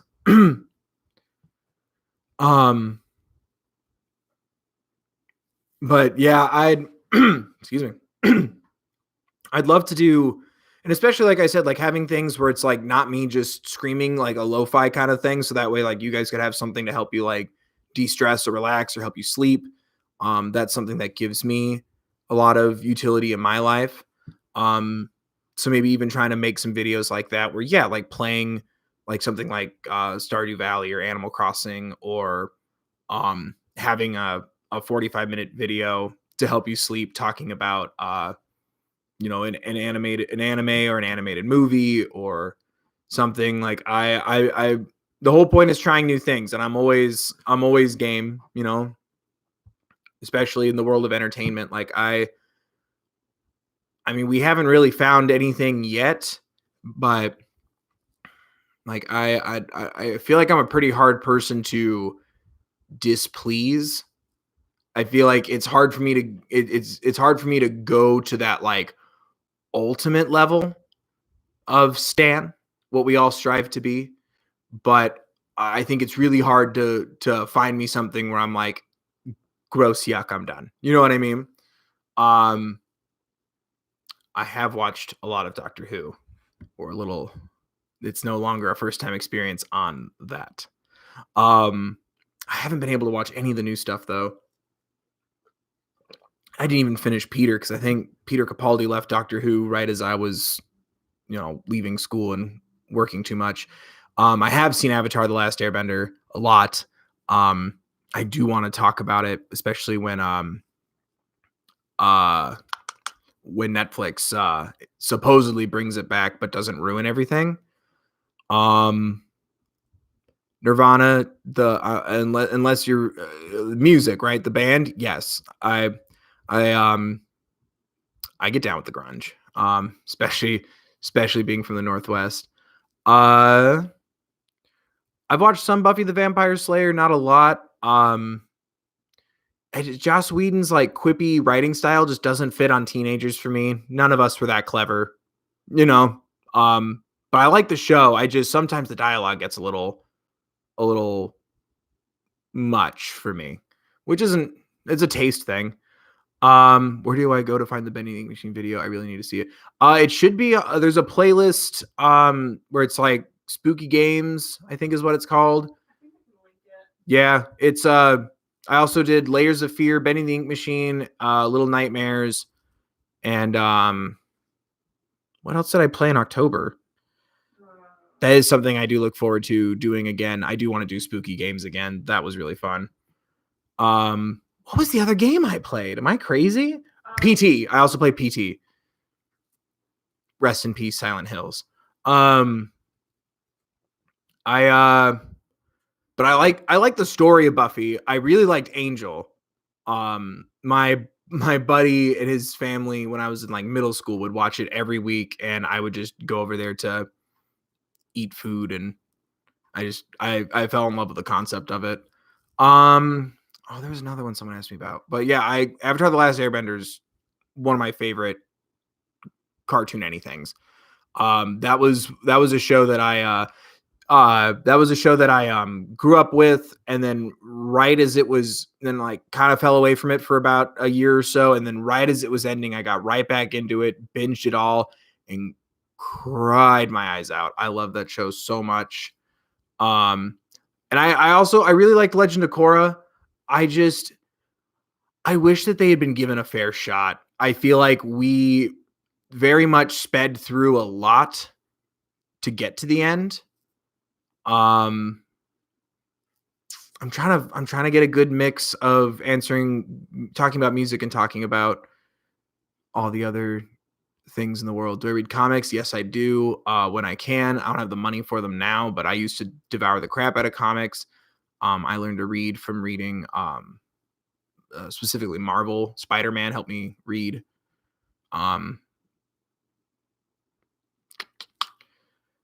Who are the other two bills? Those would be the bills of the previous generations. It's not a pun. I am literally the third bill. Hi. Whoa. Sorry, everything just moved so fast. I appreciate you. Harry Potter. Not a fan of the ending. I was a big fan of the books growing up, especially because I was aging with Harry, Ron, Hermione, Draco, and everybody. So I felt like, right as I was going like, oh, I'm mad and you don't understand me, and I don't understand why I'm mad and no one understands me. Harry Potter had me. But I didn't like the ending. I felt like we were going for something a lot darker, and then at the last minute it was just psych. I'm not a fan of that. I feel like he should have stayed did. That's just me. I the and it has a weird place in my head and my heart now too, because like, we've been on the internet in recent years. Sometimes Harry Potter ages just fine, but sometimes external forces kind of alter it a bit. Thank you. If you gotta go dark, yeah, commit to it in your stories. Yeah, I absolutely. I Also the movies made Ron look like an idiot, which always kind of bothered me. But that cursed child is cursed. Agreed. Um I I had a thought and it's gone. But I'm not the biggest fan of the Fantastic Beasts movies either. I feel like that's kind of, if it was an anthology, I would have liked it, but and I tried. I went to both movies and I couldn't do it. And it sucks too, because like the music theme of Harry Potter, that was like the first time like I really registered that like a musical theme meant something to me since since Star Wars. Oh hey, and then someone asked about Star Wars. That's weird. Joey, we're on the same wavelength. That's kind of spooky. I liked the new Star Wars. I didn't love it. I feel like we were deprived of a really good 3-part story because it kept getting handed off to different people, and that's nobody's fault but the people in charge of everything. What's on my playlist right now? It's a good blend of feel it, fight it, and dance and laugh. I'm thinking about doing a video on a playlist that I would recommend for other people that would mostly have songs that aren't TTS songs, because they're like stuff I listen to beforehand on my own in my life. So just Smash Mouth's All Star 20 times in a row. You know? Song of the day. I don't think I had a chance to listen to music today, which is a devastating thing to say. Song of the day. I'll just make a calendar. I'm gonna let you down. The question's leaving the screen. Song of the day, I guess it would have to be I don't know, man. It was a rough day. Counting Bodies Like Sheep, Perfect Circle. Yeah, I like that song. Pet would also work too, but like more of that like gritty, like metal percussion. You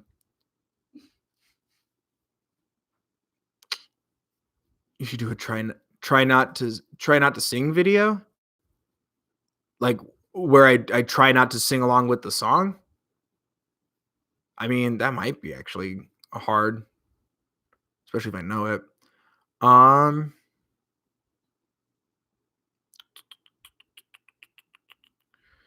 I didn't like the Solo movie, but it's fine if you did. It wasn't like, it didn't bother me if someone liked it. I thought it was trying too hard.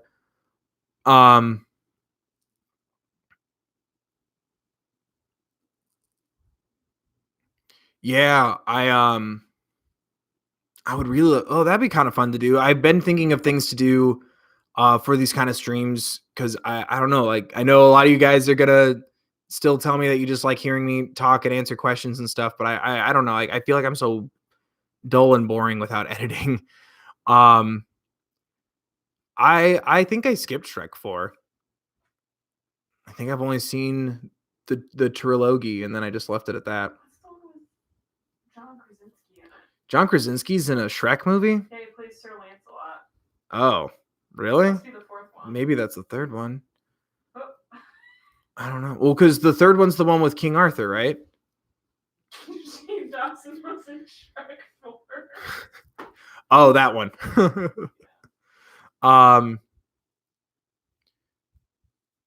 Gravity Falls is amazing. That actually got me back into the modern family animation. Was Gravity Falls really brought that back for me.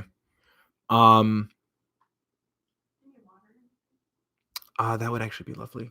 Thank you. I don't know why I love when people it's a old bad dad joke, but intentionally saying a word wrong. I love when people kind of get like a little uppity about it in the comments. It makes me laugh. Like my dad growing up would always say recep for receipt.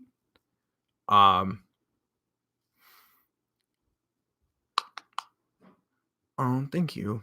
There's so many just nice things. Thank you guys. I just say meme. I don't see May. And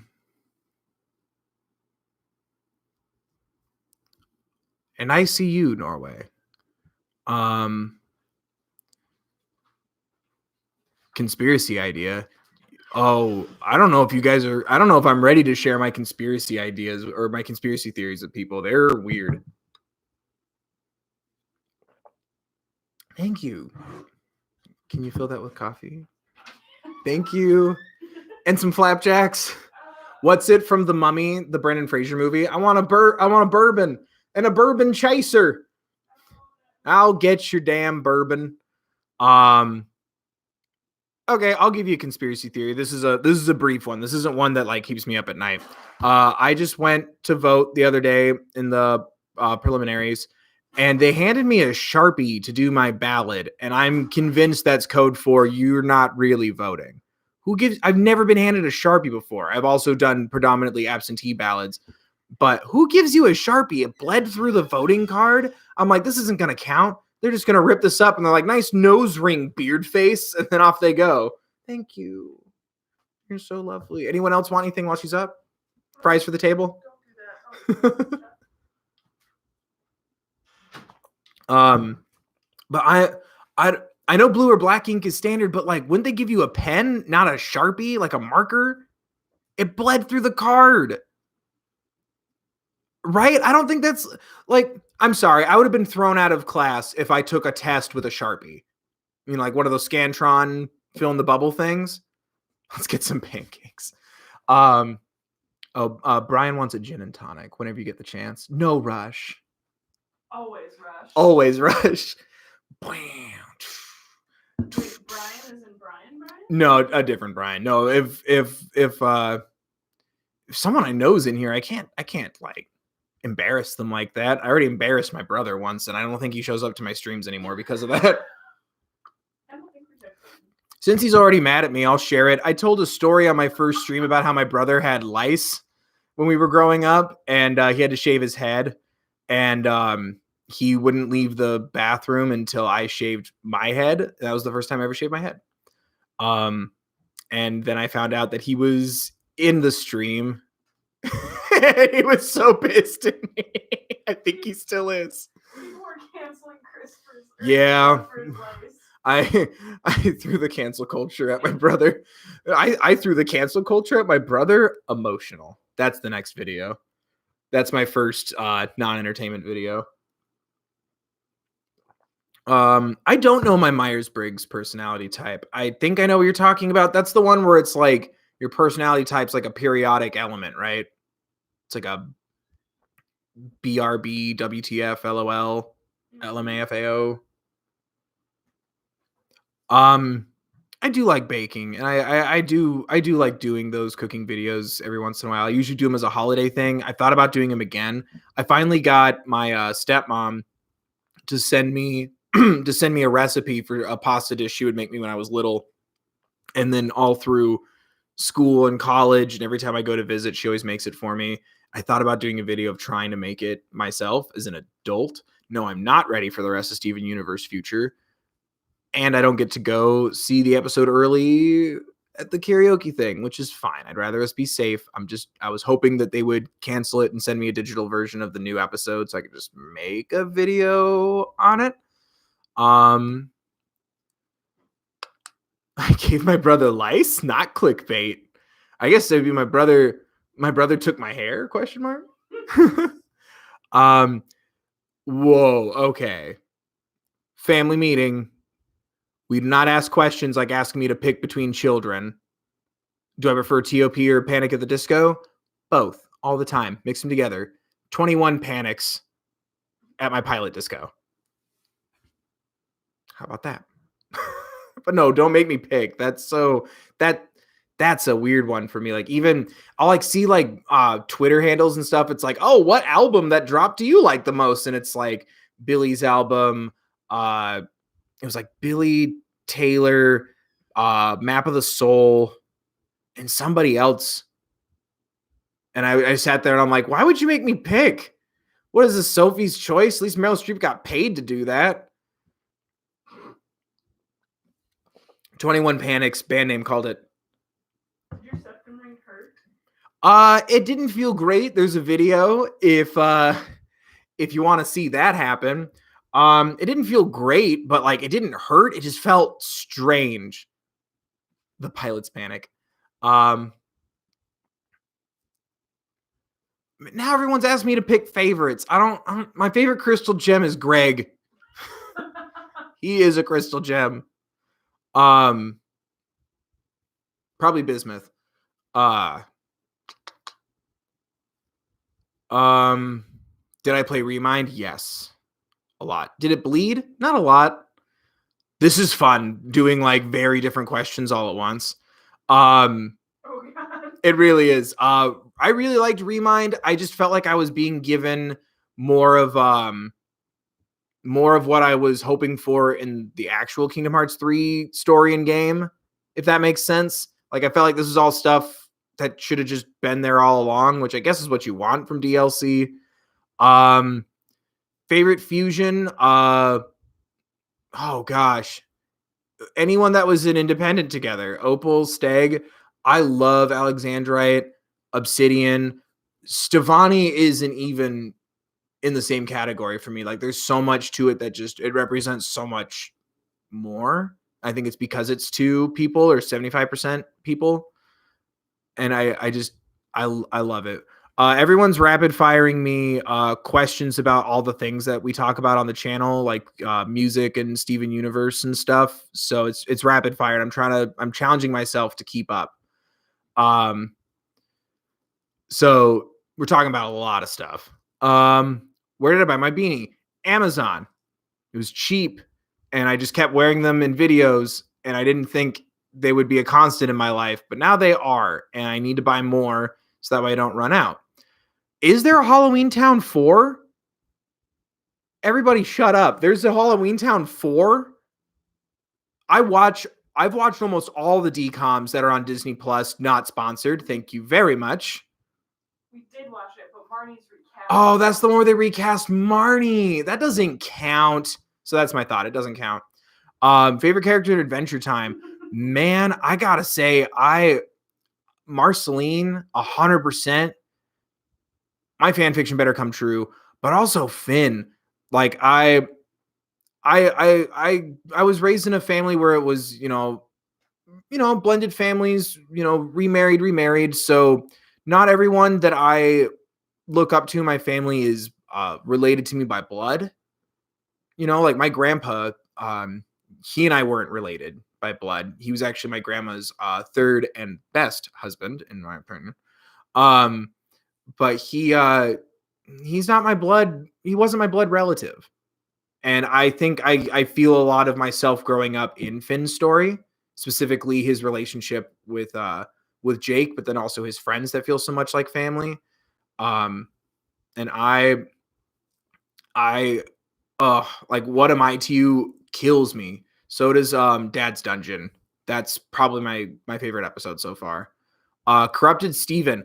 I feel like it's too easy, but I think that's what's gonna happen. Like the instant it was like, oh, we're healing corruption. I'm like, Steven's gonna get corrupted, and it's not gonna go away right away because he's half person. I want a little more than that. Just a little more. It could even be basically corrupted Steven, but it's not quite corruption. If they were like to play on it to where it's something relevant but new, blood is overrated. I agree. If it was like a different version of corruption, I think I would be more cool with it. But I'm like, it's so on the nose that I'm almost just like, you can't give me Spinel volleyball. Here comes a thought. You can't give me these beautiful metaphors for love and understanding. You can't give me a character like Steven, who I love from the second he tells you that he loves ice cream. Like you can't give me all these things and then like something so easy for your final story. That's just me. I don't know. And that's a good point. It could be my single pale rose where I called it from the get-go. It could be. Maybe I hold them on a pedestal because I didn't have to wait for these episodes, Like that's a whole line of thought I want to have in my Goodbye Steven Universe Future video, which will never happen because it's never ending. They promised. Denial. Oh,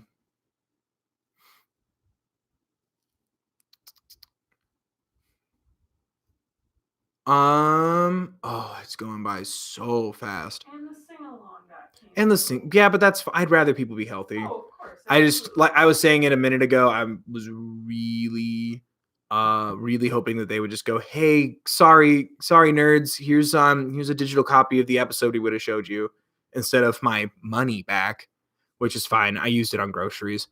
Yeah, I want you to think about this. Someone mentioned being afraid. Corpse Hatch. It's an intense name. I like it. Someone mentioned being afraid of the MCR shows getting canceled, and I'm sure that goes for a lot of people who are hoping to see shows. I have a ticket coming up that I don't want to jinx. This person's canceled on me before. Y'all know who I'm talking about. Think of it like this. I would, no matter who the artist is, even if it was Bruce Springsteen for me, I would rather a show get canceled and I have a disappointing day than a disappointing life of somebody who creates so much that I gravitate to and admire so much, and like they got sick or accidentally got somebody in their lives sick, and then it stops or prevents uh all the music to come. I would give up one day for all the music to come. Um Not to suddenly turn this into a huge down. Yes, it's Gaga. Not to suddenly turn this into a huge down, but I encourage everyone to think of that. Like it's to promote health and well-being for everybody.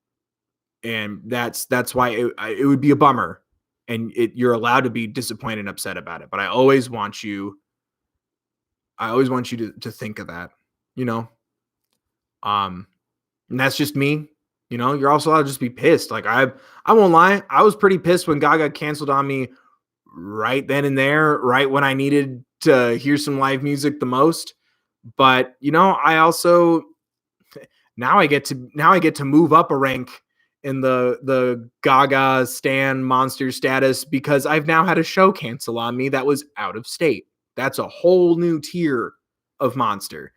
But I then when I got my money back for those tickets, I was able to go see 21 Pilots and IDK How, and I don't think I would have been able to afford that if I had gone. So everything happens for a reason, but like in a bigger sense than that. But it did, and I got to still meet some of you guys that were at that show, and I got to cry my eyes out over different music, and I got to I got to go do that. And it still really sucks. Um, and it didn't feel good. Um, yeah, I know you have everyone's health and safety at heart. Like I'm just sharing the sentiment, like, you know, um, but but yeah, I just want everyone to think of that, like, cause it does suck. It is scary. Um, I even, today day job had a meeting, and that meeting was basically someone who makes far more money than I'll ever make saying, "We don't know. We hope nothing bad will happen, and we'll do our best." But I'm I'm going to be out a lot of money from my day job, and it's money that I rely on. I'm grateful I still get some. I'm not mad, but it's scary, and no one has answers, and that gets scary too, and it's okay. And I it made me mad. It frustrated me, and those are valid responses too. You know, um, but yeah, we just need to do everything that we can. Um, staying inside, but I hope you guys, everyone who's not feeling good or actually testing positive for it that are in quarantine right now. I hope you guys feel better while we're on that conversation again. But yeah, I want you guys to know that like what you're feeling is valid, but like I always encourage try to think of the grander positives. Like I'd love nothing more than to go outside and feel normal, go see a movie, something. I think we're lagging. Are we? Is it like the connection's bad lag, or is it just like No, it looks like we're freezing up. is it the internet? Pretty good.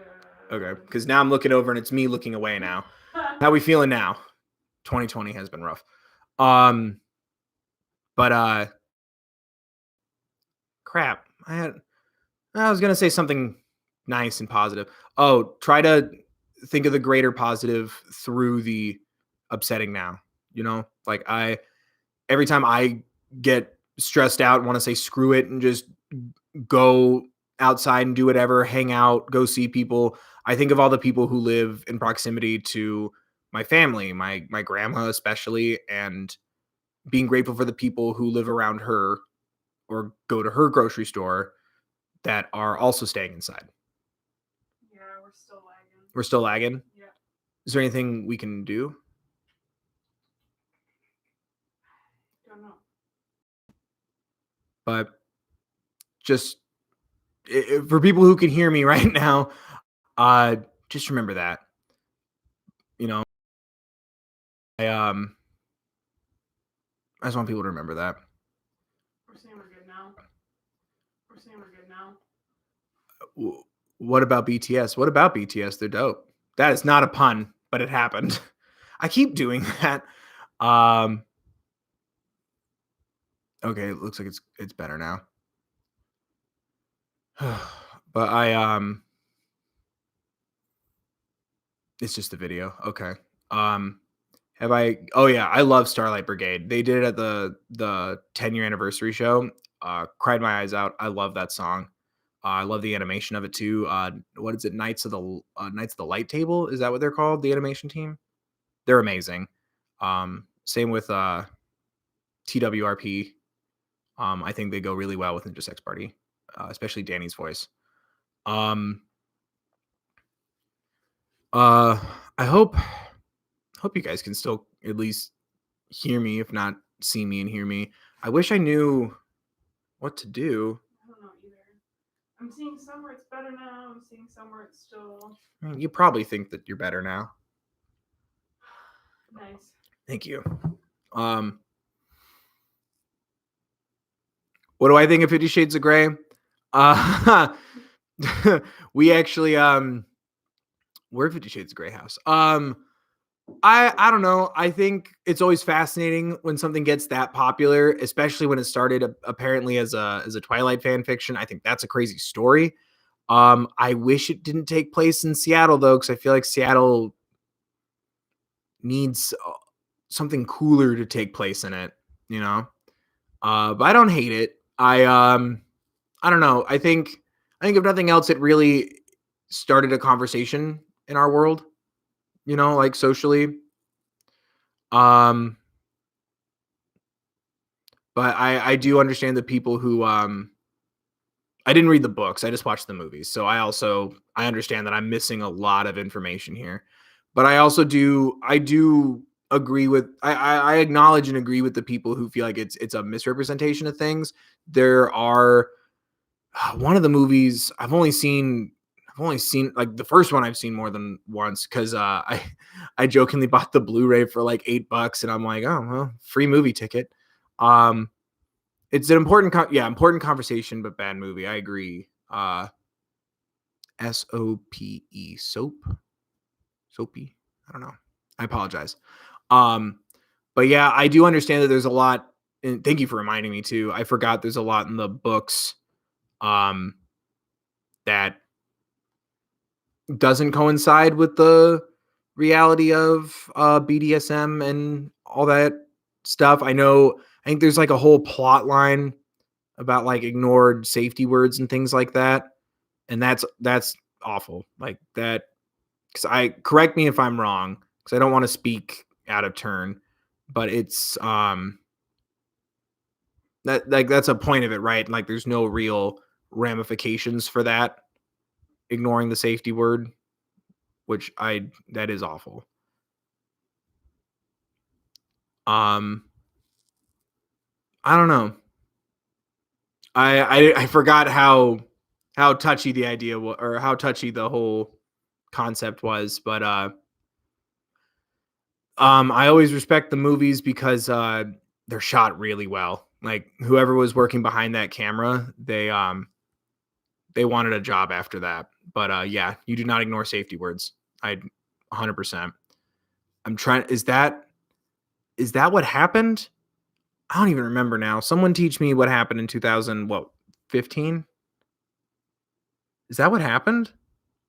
Because I just remember like the stuff that doesn't belong there, like the dude showing up with a gun and it's like, aha, I'm the bad guy, duh. I think there's a lot of I think there's a lot there that either I don't remember or I don't know because I never read the books. Yeah, I forgot there's like a contract. Yeah, yeah. I forgot how. Yeah, I'm gonna say no now. I forgot how much there was behind all that. I just think of the movie. Um. Uh. Get me off this track, please, somebody. Um. Favorite book as a child? My favorite book as a child. Um. Did I read books as a child? I like the drawings and Where the Wild Things Are. The Berenstein Bears. Definitely Berenstein. I'm one of those Mandela effect people. I'm from another universe. Um. Uh. Thoughts on making a Discord/Patreon? Yeah, I touched on it a little bit earlier. It's something that I want to be able to commit to you guys. Like consistent content and keeping up with that before asking for monetary contribution. Um, if you want to support the channel, watch videos about artists that you might never have listened to before. Um, I do want to one day make this a full-time thing for myself, should the planets ever align that way. But until I can commit to that, like we need to focus, especially now, like remove Corona from the conversation. I'd want to wait until I'm able to start to roll out and give you more before I ask for something in return, even if it's an opportunity to donate. But once I start to roll that out, that is part of it, is a financial opportunity.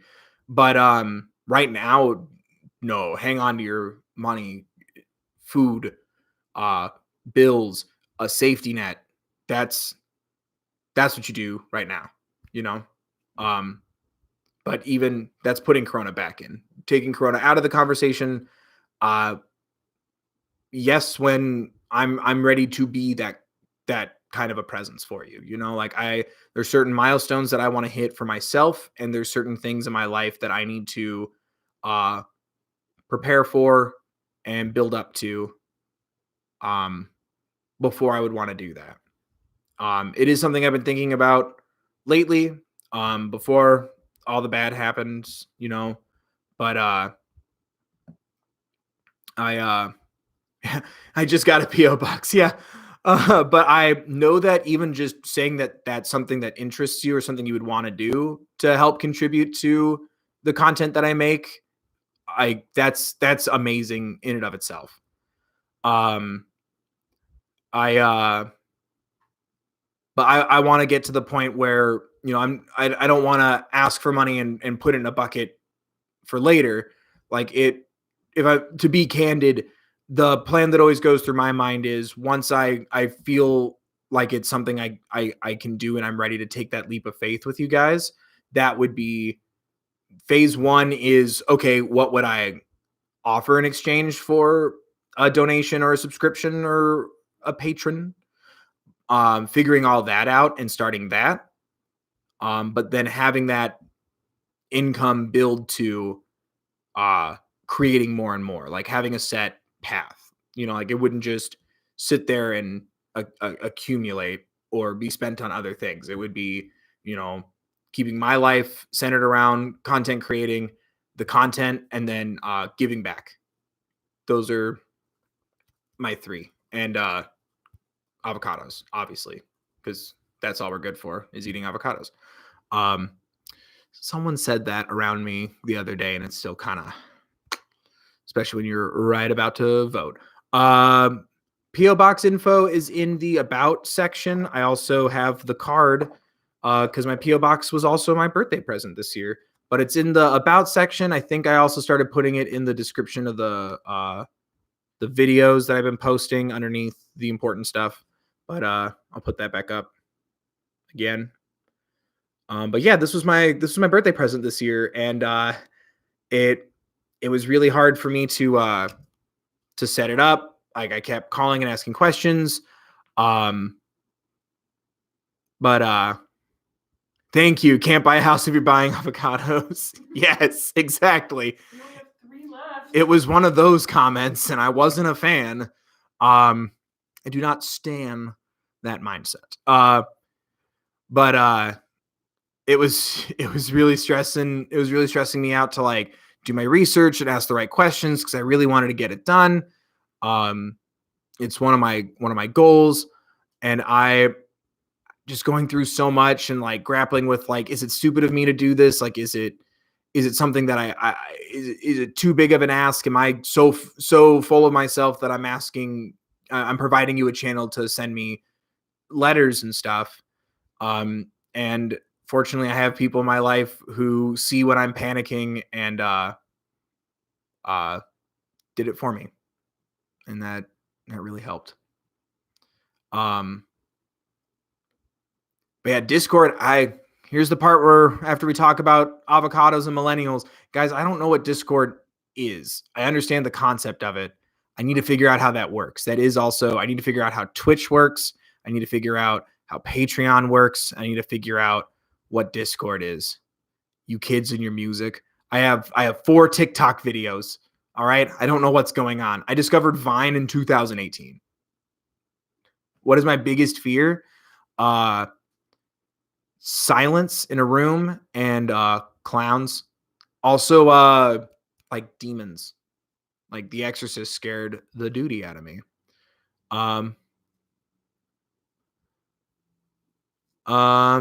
Discord is the new group chat on MSN. Oh, that actually helped. I know you're making fun of me, but that actually kind of helped.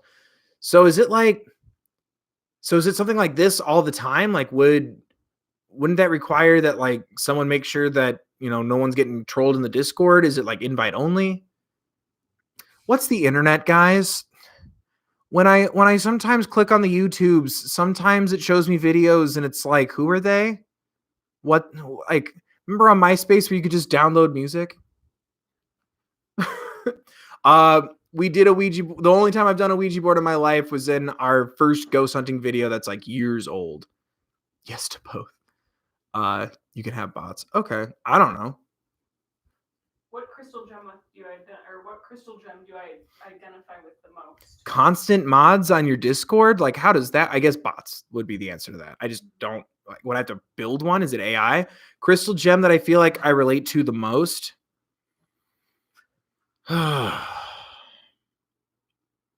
That's tough. I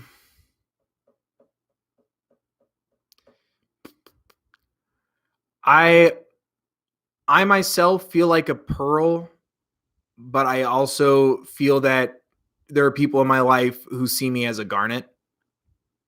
But I feel forever a Steven, trying to handle emotions in life and understanding and sometimes underthinking things and sometimes overthinking things. And I also have a cracked skull. So there's that too. Yikes. That comparison. Sorry. But yeah, I cracked my skull when I was 15. It's the only bone I've ever broken. Story time? Man, you guys are gonna start you guys are gonna start looking at my old videos and I'm gonna cry. Yeah, I was sitting on the truck of my friend's car because he locked the doors and wouldn't let me in. I sat on his trunk and I said, you wouldn't drive away with me sitting on the trunk. He drove away with me sitting on the trunk and I fell off and landed on my head and had to go to the hospital. I'll try to find the picture and maybe I'll throw it up in a story time video one day. But I was wearing a t-shirt from like a Walmart that said, I do my own stunts, and it was covered in my own blood. I never told you. I told you that. That was the shirt I was wearing. There's a picture somewhere. It's like you could see blood going down like my shirt, my arm. Yeah. It's fine. My face was only half paralyzed for like 3 weeks. My mom only cried every other day. It was fine. Favorite lyric from a song. Damn. Mom, you're asking a lot of that's a hard question.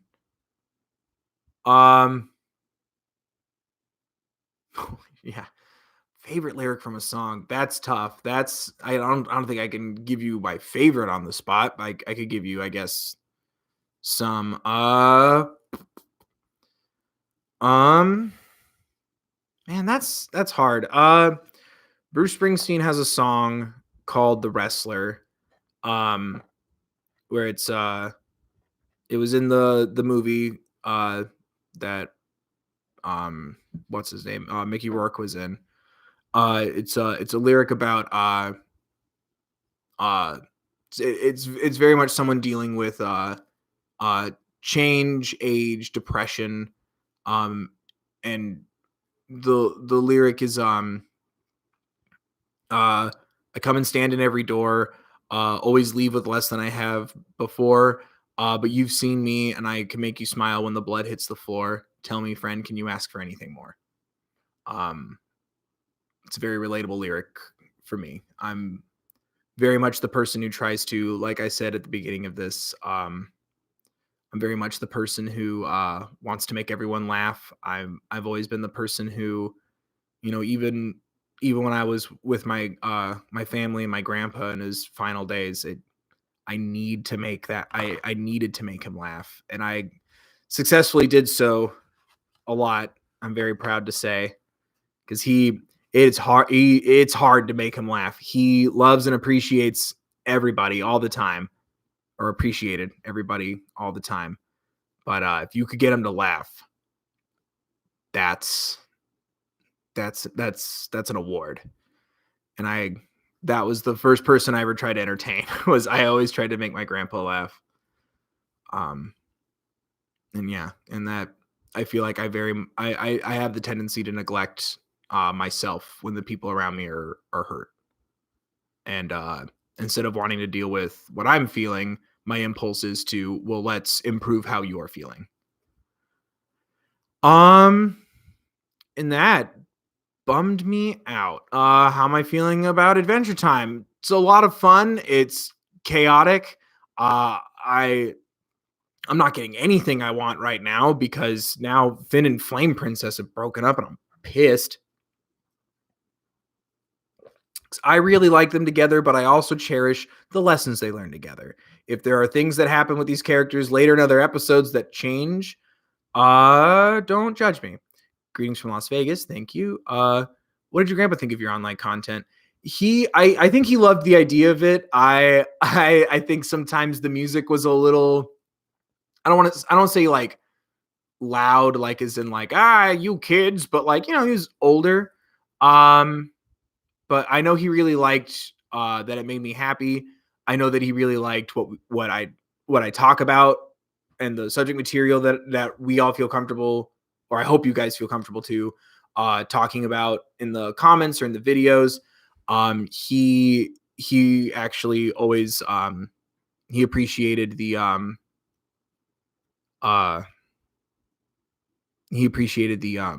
hotlines and stuff like that. And I think he liked that it made me happy, and I think he liked uh seeing me uh reach out the way he would reach out to me, when I was going through stuff. Um I read that as pooping in to say that you love my BTS reactions. So thank you for pooping on my BTS reactions. Uh my grandpa was a good dude. Um like uh uh, he was just intelligent and kind and patient and understanding.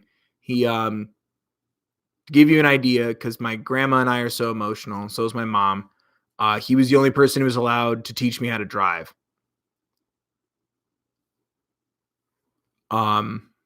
Because everyone else would just cry or scream at each other. And I demanded that it only be him because he's the most calm, patient, amazing person I've ever met. Dude, Glee's rough for me. I have thoughts. Glee came out as I was a high school kid in theater, but it wasn't as, being bullied wasn't as glamorous as Glee made it, in a sense. I feel like obviously you need to do it now that I'm older. I know that there's reason for arcs and structure and story integrity and also then censorship, but like people punched each other a lot in the schools that I went to. So I don't know. It wasn't for me. I liked a lot of the arrangements that they would do. Um, Especially I love a lot of the issues that they tackle, because again, I was a naive, ignorant idiot. I'm like, oh well, you know, what's so special about a guy singing a song from Wicked? Because I didn't even know what Wicked was at the time. And now in retrospect, when I think on it, I'm like, oh damn, that's a pretty big thing, especially when you remember that wasn't it on Fox? Like that's a pretty big move for like Fox content. Um but yeah, I was a theater kid in high school. I didn't start as one, but I definitely finished as one. Um, but I don't know. There was something about like the overly dramatic, story centric parts, because I wanted more of like Kurt and his dad. Craig, is that his name? The the boy who was closeted at the very beginning, but then at the end was very not. It made me Yeah, happy. I think that's Kurt. Yeah, Darian Chris. yeah. Yeah. No, he dated Darren Chris. Darian Chris? Well, Who's Darian Chris? Yeah, no, you're thinking of the guy who Kurt. Thank you. I love the story between Kurt and his dad, but I hated like the teacher and his wife's fake baby. I'm like, that's a lot, and it just I don't know. I'm like, either sing the songs or talk about you know the things that made more sense to me at the time. I still haven't heard of anyone who's ever told me that like they pretended to be pregnant, but I guess I understand the fear of isolation or abandonment, or the fear of losing the person that you're with or married to or engaged to. I don't remember. I understand those aspects now, but at the time I just went, that's dramatic. Blah. Because I was also dramatic. I think it just hit a little too close to home, and I tend to steer away from those things when I was like 16, 17, you know. Um, I don't remember how it ends, but I do know that the actor died. Um, I know that I know that in the episode where they honor his memory, there's a Bruce song, because somebody sent me the clip of it because they're an asshole. And before I was on YouTube, I had people in my life who just went, oh man, it's funny when Bill's pissed, when Bill's sad, and making Bill cry. A lot of people find that very entertaining, apparently. My love to you. Um, but yeah, send it to me so I could cry. Cried my eyes out. It was No Surrender. Um What's your favorite kind of dog? My favorite kind of dog? I always had small dogs growing up, like lap dogs, Cairn Terriers, Bichon Frises. I love all dogs. I love big dogs. Like Lizzo's song "Boys." That's how I feel about dogs. You know, get your nails did, let it blow dry.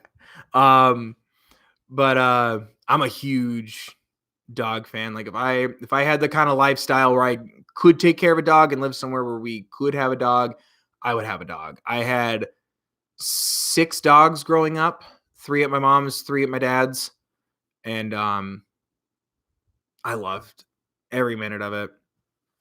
What we got? Is that coffee or tea?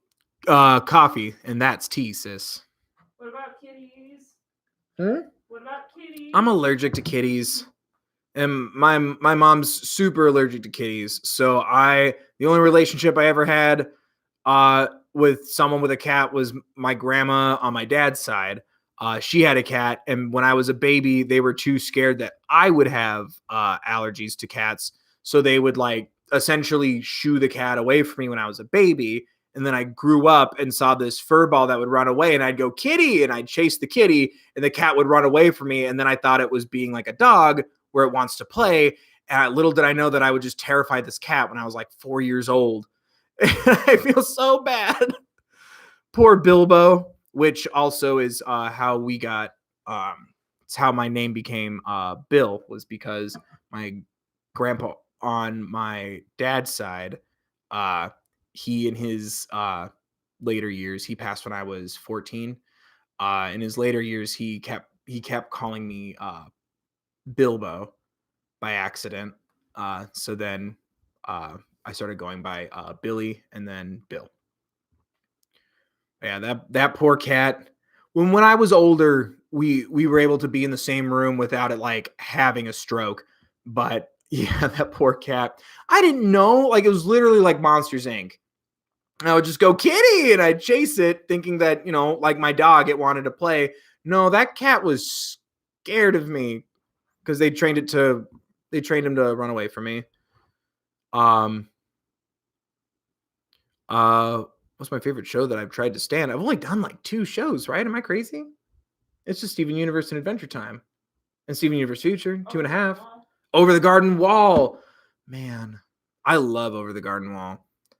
I keep forgetting because like that was like a day. I didn't even wait for any of those. I love all of them.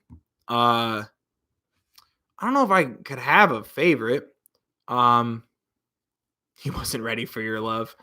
I love Over the Garden Wall. That again, I feel like I'm so late to the party. Like there's no cool posters or anything. I found like one little card at C2E2.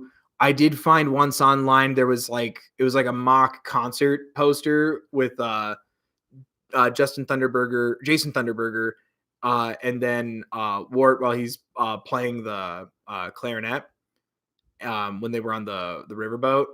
I really wanted it. Anything I've tried to stand that I didn't like, so I didn't post. No, that's not necessarily what's happened. I did once a while ago. I tried to do Alana 2, and I was just in a really rough place. I'd started to receive the beginning of the bad news about my grandpa. So I was very touchy about a lot of things. And as much as I love people asking me for part 2 now, the reason why there hasn't been one in so long is because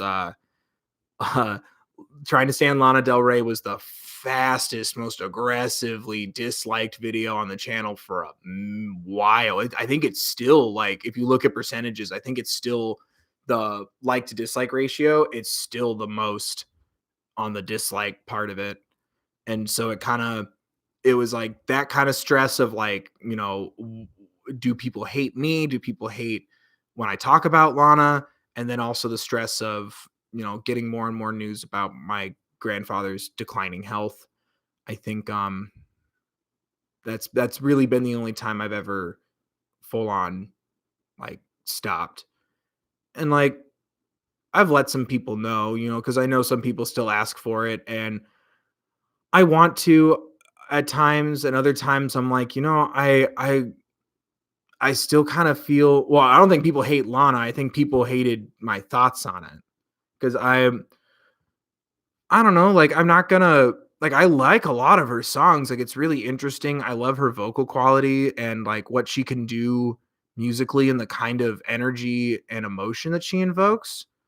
But a lot of people really didn't like that video and I still stand by it and I didn't say anything negative.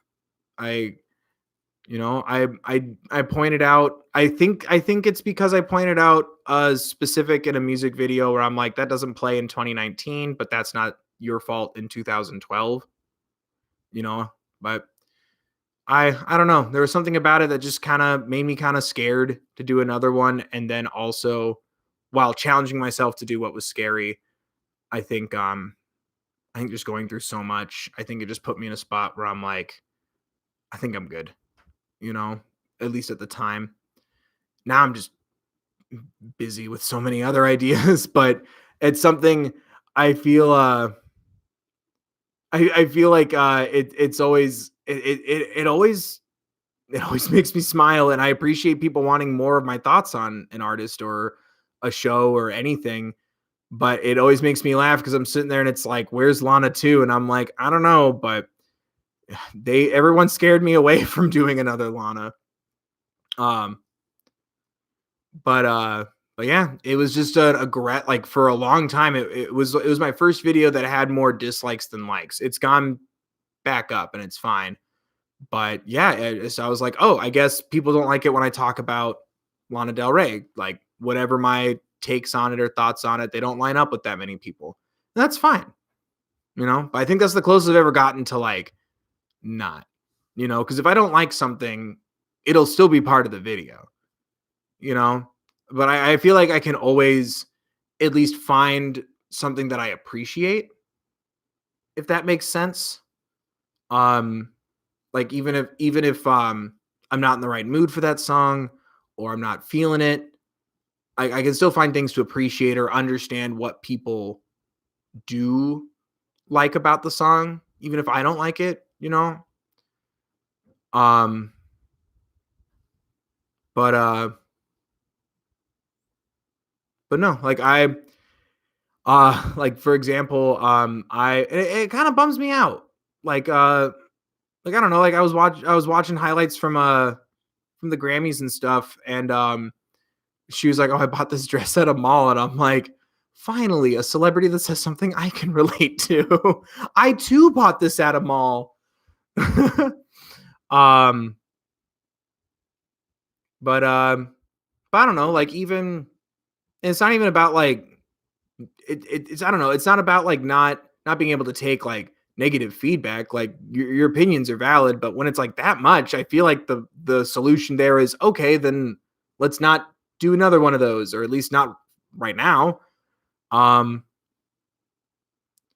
but but yeah, and that's not a reflection on her. That's not a reflection on the fan base either. It's just what happened, and like that's cool. And also, I'm still I still feel like a YouTube baby. Like I'm just sitting here and I'm like, I don't know what's going on, but wow, these bright colors and changing numbers are really neat. Um, but you know, I just don't. I just want to have like a thicker skin and more of a stronger foundation before I challenge myself like that again. Like going in prepared for people not to like something. That's a whole nother world of headspace to be in. Um, but yeah. Oh my gosh, if it's 2:15 a.m. in France where you are, then you can go to bed. It's super okay. Please be safe. Wash your hands. Um, I didn't do video games because I already know that song. I found out later in life that that is a Lana Del Rey song. Um, Thoughts on pie or cake? Probably cheesecake. So yeah, because I don't know. Pie, it's got to be done a certain way. I'm not a big crust person. I'm more of a filling and toppings kind of guy. Um, Thank you. I always try to be respectful and real in my reactions. Someone brought up talk about Billy. Talk about Billy what? Oh, there you are again. Jesus, that's good timing. That's like the third time that's happened where I've been in sync with a comment right when it comes in. Thoughts on Billy? If you watch the videos, I love Billy. She's right there. Boop. I am very I like pizza crust, but it's got to be like if it's stuffed crust, I love crust. I want to know um I want to know what's gonna I'm excited to see like even just the intro graphics for like that credit roll moment for No Time to Die. Very excited. Um I hope she's doing okay. I know her show started getting canceled. I think the tour got canceled. Is she okay? Like do we know if she is sick or if she's just being cautious? Um Side note, I do try my best to separate the two because I also have siblings and I don't ever want one to feel overshadowed by the other. So, separate side note, I did catch a couple minutes of Phineas working on some music on a live stream on Instagram, and it really made my day. Uh, he's working on some really beautiful sounding stuff. She's fine. Okay, good. I just wanted to make sure. Um, I don't know Harry Styles yet, but I'd like to get to know him. Maybe. Waffles or pancakes? Waffles or pancakes? Pancakes, you can put stuff in them. Stuff in waffles I too. no, you can't. They get weird when you do that, and then you ruin your waffle maker because you put blueberries in it, and the gunk gets everywhere. Favorite artist right now? Don't make me pick all of them, man. It is weird. I do have this very strange like algorithm going through all my like shuffles on Spotify and YouTube Music, where it's like literally you can sit there and go, oh wow, Bill basically relived an entire episode of Trying to Stand. Um, put it on top. I want it cooked in the middle. Don't tell me how to eat my pancakes. Waffles all the way. Oh no. Um, I um, where did everything just go? Um, I'm glad to know that Billy's okay though. But no, I was on Instagram, just kind of absent-minded, kind of having a rough night, insomnia, like I said. Um, but he was working on some music and he put it on Instagram Live and it was really nice and it made me really happy. I really like his voice and the music they do separately and together. Um, Thoughts on Donnie Darko? I watched it once. I think I was drunk. End of age. Maybe. Insomnia does suck. Um uh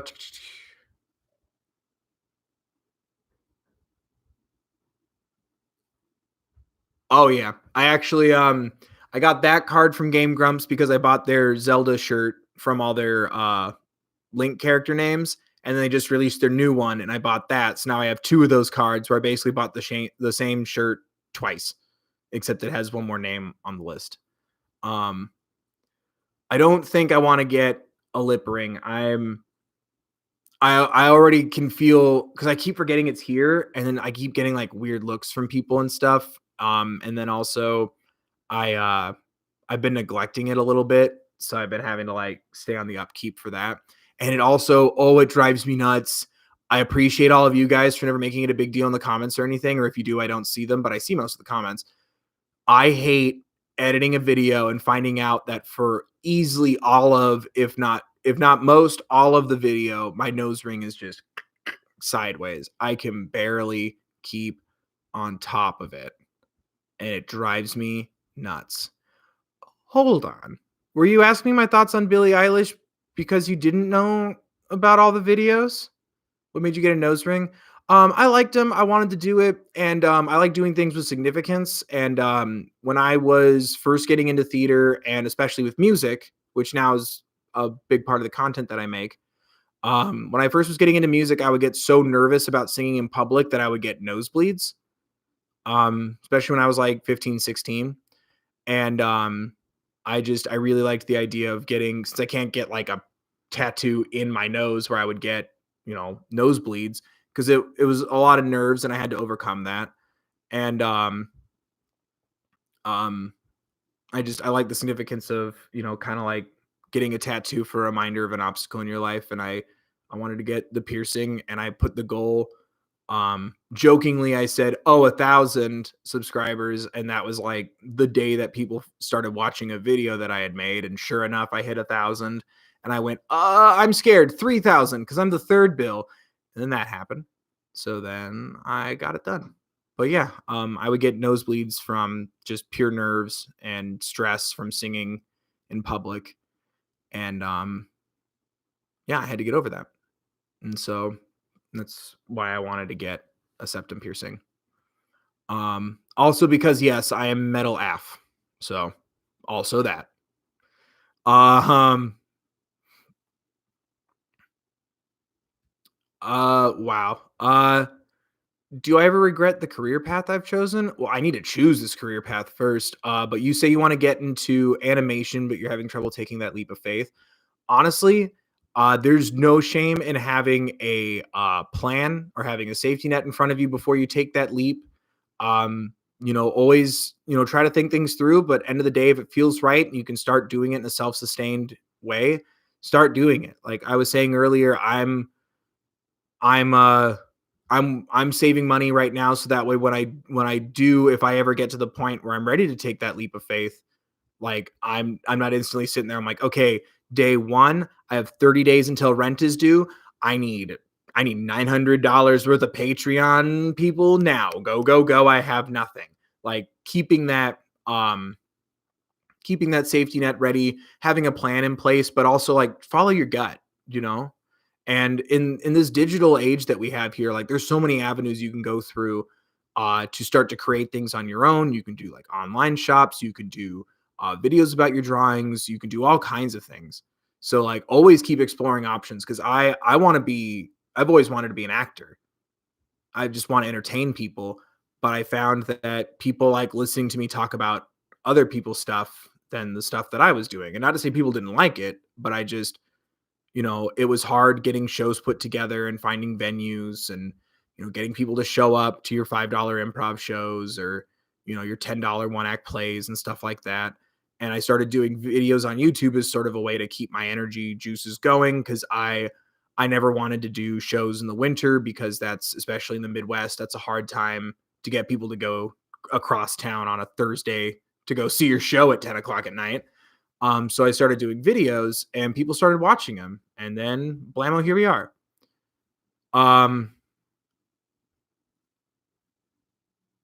I have thought about going live on social media platforms. I just want to be a little bit more confident with myself. I've been building up to that. Yes, the live stream will stay up after. Sorry. Not mad, just trying to read fast. I want to work on being more present on social media before doing that because I do still catch myself getting nervous all the time. Like I literally wanted to tweet out to Billy and Phineas like, "Hey, I love everything I wanted." As someone with a sibling who we've meant so much to each other, that really resonated with me. Thank you for this song. And then I went, "Ew, that's gross. Why would anyone want to hear you say that?" And I deleted it. And then I realized maybe 10 days later, because it stayed in my mind that long, that like, "Hey, Bill, you should look into why you felt that way." Because that's not cool.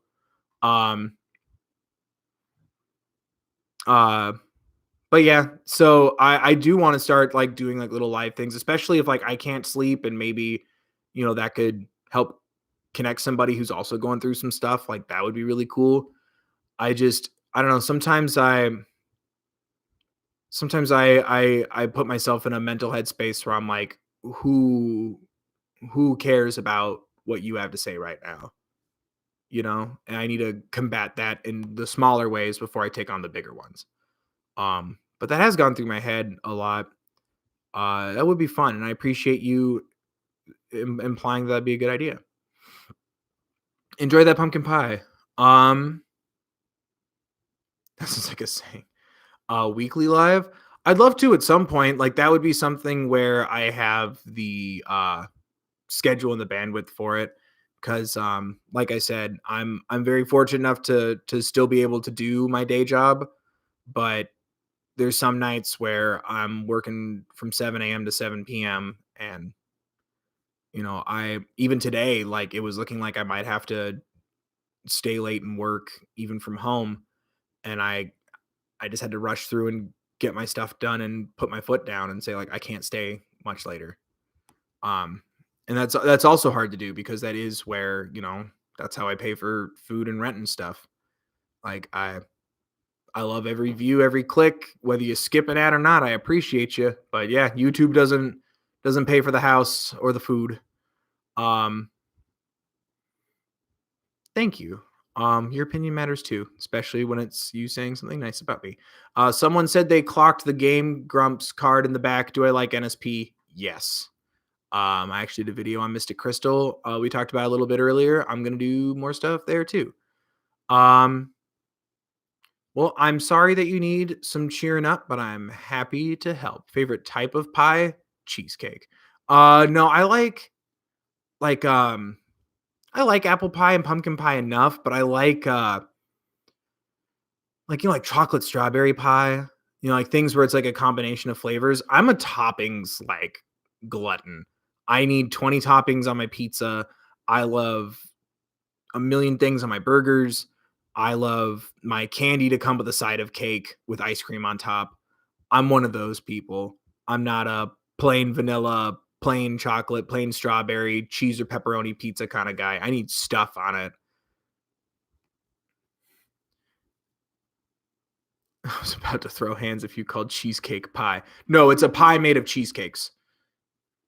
It's a pie made of cheesecakes.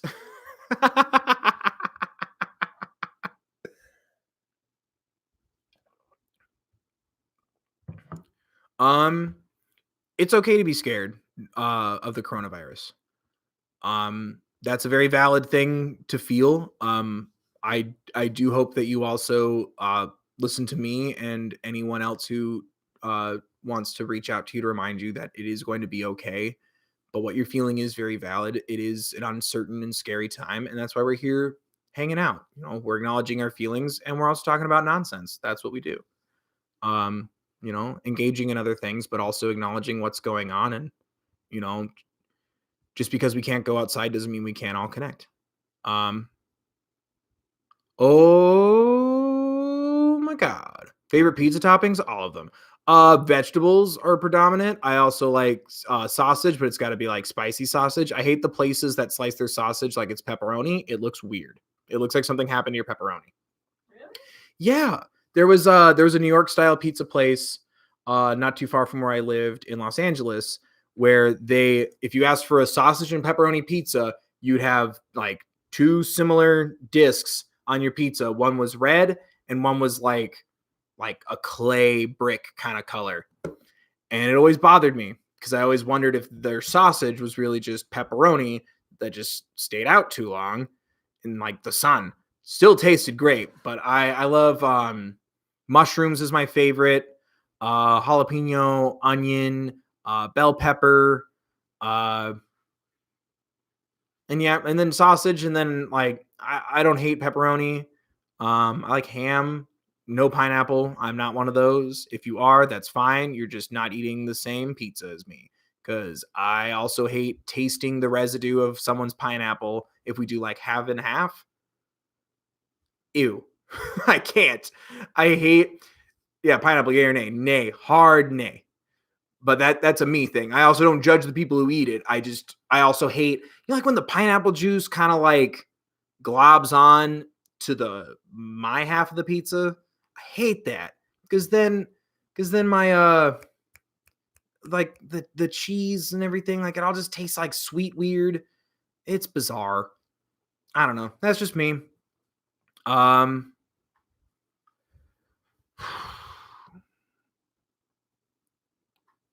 oh gosh, oh gosh. I'm not a wrestling person, but they're very safe in their activities, so it's fine. A lot of my friends like wrestling though, like, and I didn't even know it was that big until like I moved to the Midwest. Like, y'all love wrestling out here. Metroid Prime, that's one of my brother's favorite games. It's very fun to watch him play, very scary when he can't beat a boss and I have to leave his peripheral vision because I'm distracting him. I do love the story of it though. Nervous about what they're going to do next. How tall am I? About 5'10". When am I ending the stream? I don't know. Maybe in a half an hour. I think we were planning on 6 to 9. Giggity. Is that cool? Or you okay with that? See how we No, okay. Thank you though. No. See how we feel at 9. Because yeah, I do have to get back to editing so we can have a bonus video tomorrow. I don't have a Discord. I'm still learning what that is. Don't judge me. I have to count down 3 hours until Animal Crossing. I am a fun guy. Thank you. It's mushroom puns. Why don't I answer Instagram messages? It's not that I don't. It's a safety thing for both you and for me. And then also on top of that, like I don't check them that much, and I don't want to ever reach out to someone to be like, "Oh man, thanks." And then later, like, I haven't checked my Instagram in a while or the messages in a while, or I'm busy doing other things and someone uses it to like reach out for something like important. You know what I mean? And like, I want to establish that boundary is a harsh word, but like, I try my best to respond to public comments and something public like Twitter or comments on Instagram, like on the photos and stuff. I try my best there. If I see suggestions in the comment section of the videos, I always write them down.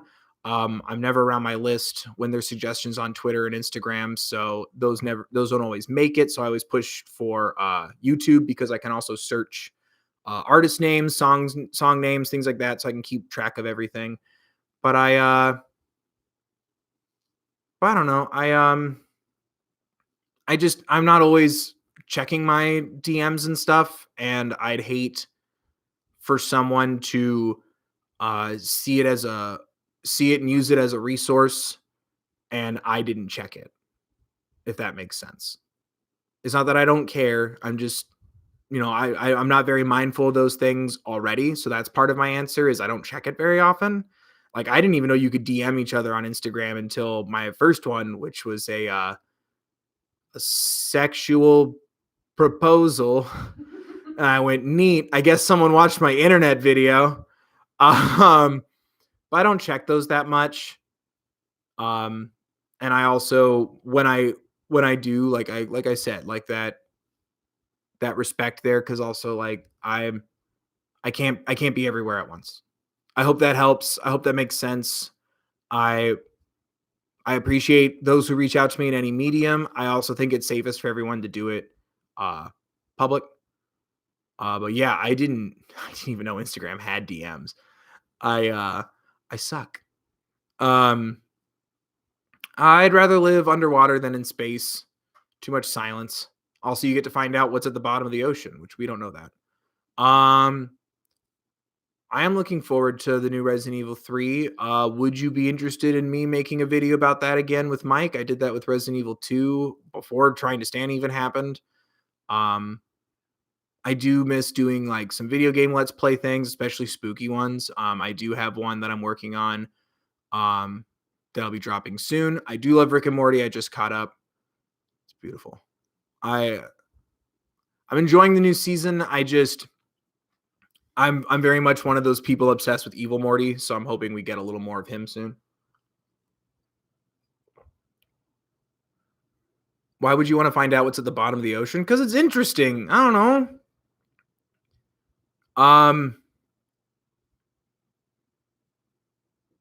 Why wouldn't you? It's cool.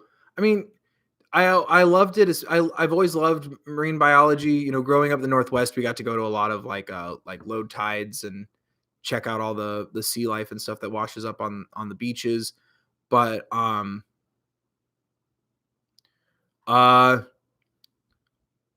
soon is an answer to one of those questions. Someone's getting really close to figuring out what's dropping next week as a little bonus thing. I don't know. I think it'd be cool to see what's at the bottom of the ocean. Like Cloverfield, the idea that the monsters in Cloverfield came from the bottom of the ocean, like that always fascinated me. I don't know. I like fish and stuff. See me looking for a cute mermaid and finding the megalodon. Yeah, exactly. It's better than space though. Space is scary. It's quiet. Like at least if you're stuck in the middle of the ocean, like you can pick a direction and eventually get to land. In space, there's only one right direction, and that's back to Earth or your vessel. And even then, how are you going to get back in safely on your own? If I wandered to land, at least I could get on it. Saying what? Like your Doki Doki series. Someone asked if you played it. Oh, Doki Doki? Hell yeah. I do have a series on that. That was another pre-TTS. I'm just gonna plug my old stuff for a while. Yeah, I did it. My brother, my sisters, who also begged me to watch Steven Universe and Adventure Time, also begged me to play Doki Doki, but they wouldn't tell me shit about it, stuff about it. Sorry, YouTube. They wouldn't tell me anything about it. They insisted that I play it and record myself and put it on the channel, and I did. And I think that's the first time I ever used a mental health hotline in a video. Probably. In a video. I didn't mean to make that sound dramatic. Like I personally used one, but no. I think that's the first time I put one in a video because I didn't know what I was getting into, and I won't tell you. Go check it out. I have a cool series about it. It's 3 parts. I think they're all about like 15 minutes, so it doesn't even take you an hour. I do regret now in retrospect cutting out the part where I had to call my brother and ask him how to finish the game because I didn't know how to do it.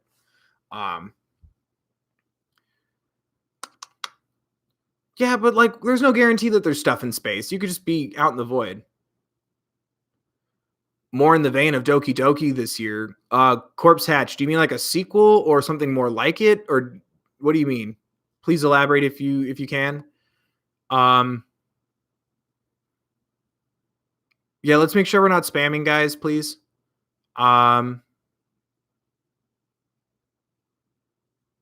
I don't know when I'm doing this again, but I've been wanting to do more streams and stuff, and I figured, I know it'd be short notice, but I wanted to get the word out as quickly as possible. Next time there'll be more uh notice, I promise.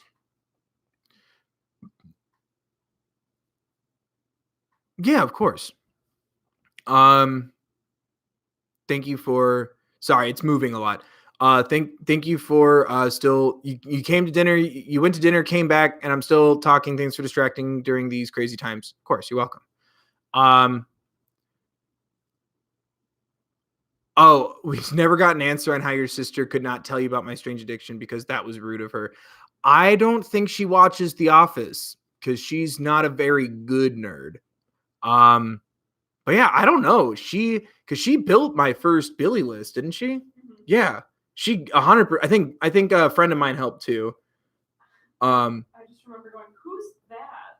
Yeah, both of us were. I'm like, okay, I guess. Have a good night. Um, what was I saying? Yeah, I don't know. I mean, it was a nice surprise. It's better than if someone were to tell me, like, oh man, there's a reference you're going to catch in here. I would have been so hung up on catching that reference. So maybe she just knows me better than I thought. Um, did I know that I posted my Cozier Hosier video, Hosier, on Hosier's birthday? I did not, and that made me very happy. That's twice now. I've done that with Hosier and Phineas, completely by accident. Um,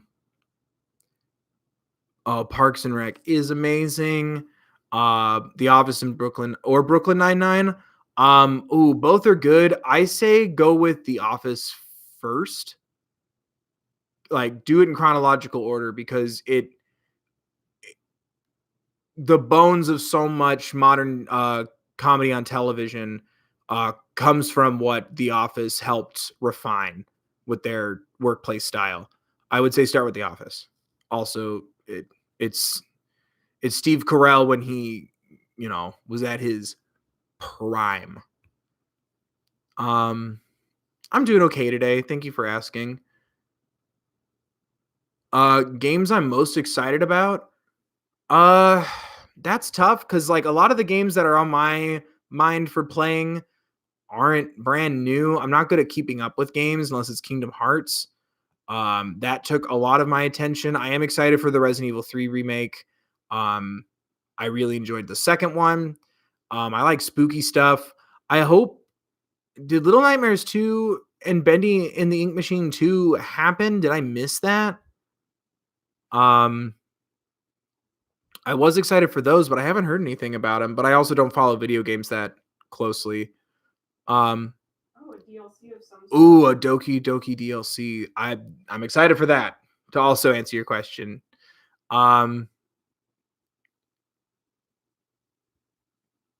Yeah, there is. Oh, the Final Fantasy VII remake, but the whole thing. I'm not sure still how I feel about paying for like half of disc 1 and then waiting. You already make me wait for my Kingdom Hearts. Come on now. That's just me.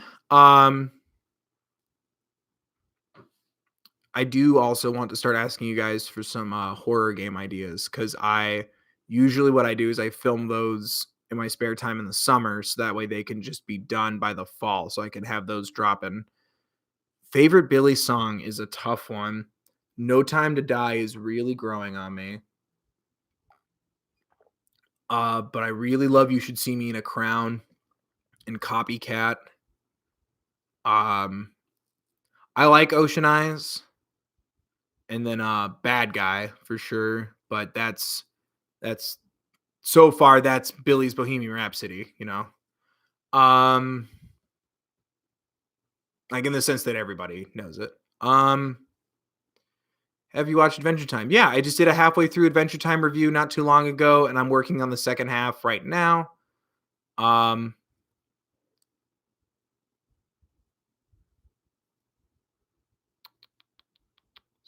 so much.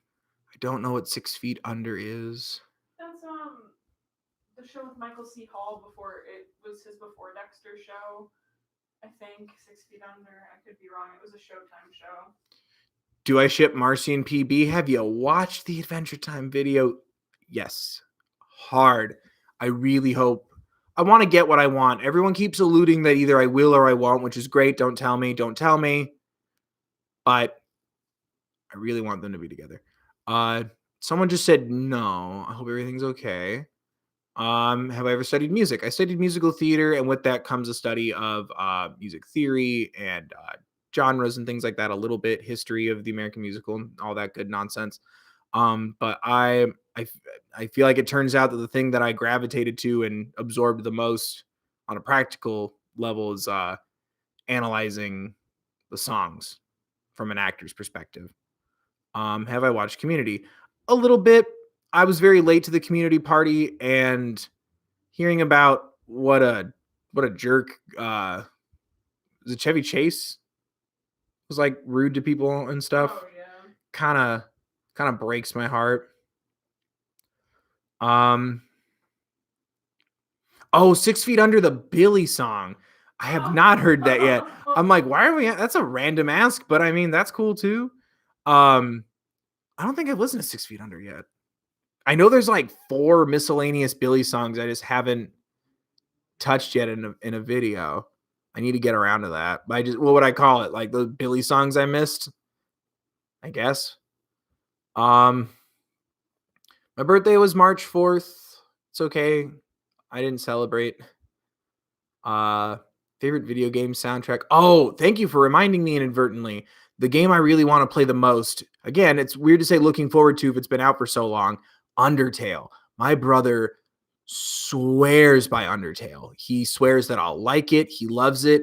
He and my sister-in-law actually their wedding processional was to a song from Undertale, like the score. I would really love to find a way to live stream that with you guys, like full on like Game Grump style, you know. I want to play that so badly, and like I've been told, like don't edit anything, like do it pure, don't do any research, don't find out how it ends. The only thing I know about Undertale is I need to either be completely good or completely bad. That's all I know. Oh,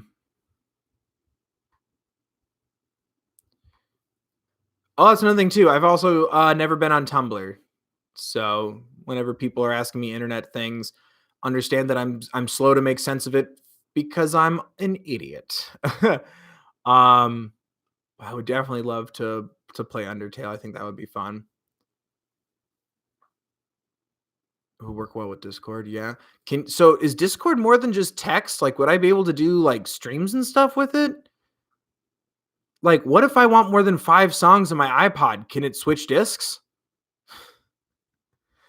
I did a whole video and everything I wanted. I still love that song. It's hard for me to listen to right now.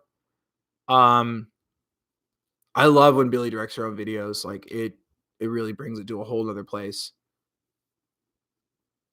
How old am I? How old do you think I am? I want everyone to guess. I make people do this in real life too. It's true. I'd play the Steven Universe game. I haven't yet, but I would. But it's also been kind of lame to stream in Discord. Valid. Yeah, I was gonna say I have like 7, I think. 7 or 8 Billy videos at this point. You can voice chat. All right, cool. Someone thinks I'm 32. Rude. 26 with a question mark. 28, 26, 35. Ruder. 30 something. Rudest. Commit. 30, 31. Like late 20s. Okay. 27, 25, 26, 32. Early to mid 20s. 25. All right, 60. I see you. Someone's trying to be funny. Everyone, we got, what is it that teachers would say? We got a comedian in the class. I turned 28 15 days ago. I just look like shit. One of the worst first dates I've ever had.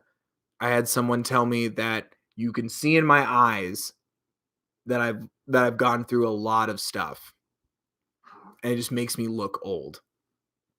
Because they thought I was older than I was. Happy belated birthday. Thank you. No sweat. The voice just gave me a flashback.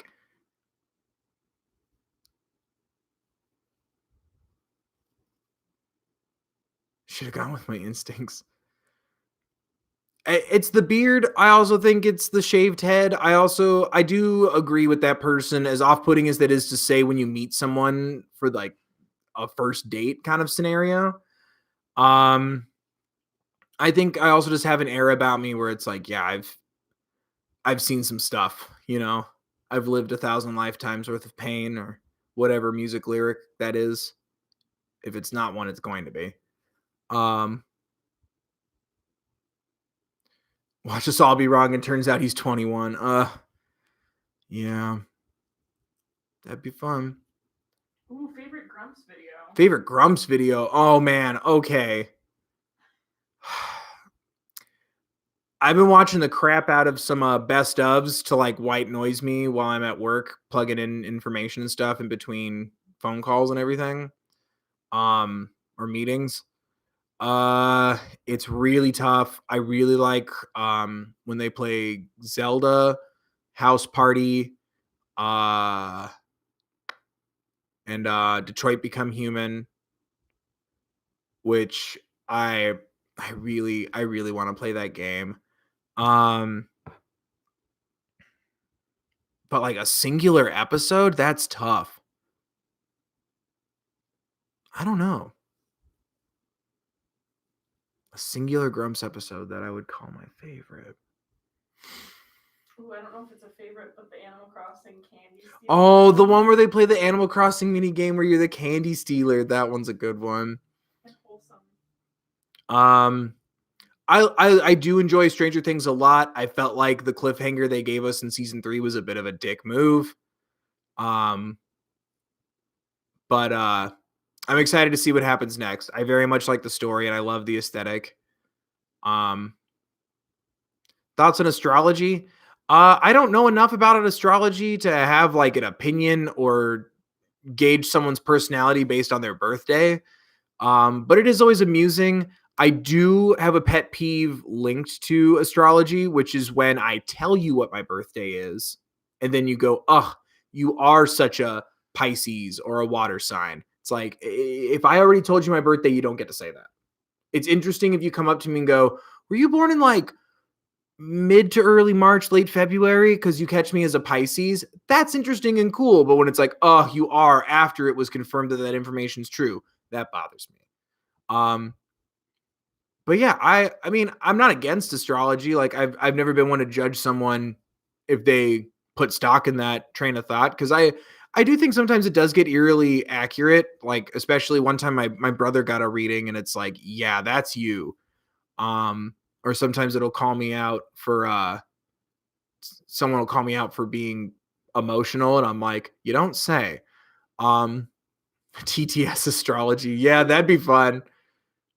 Take off your beanie, question mark? And then after that, they'll be asking for pictures of my feet.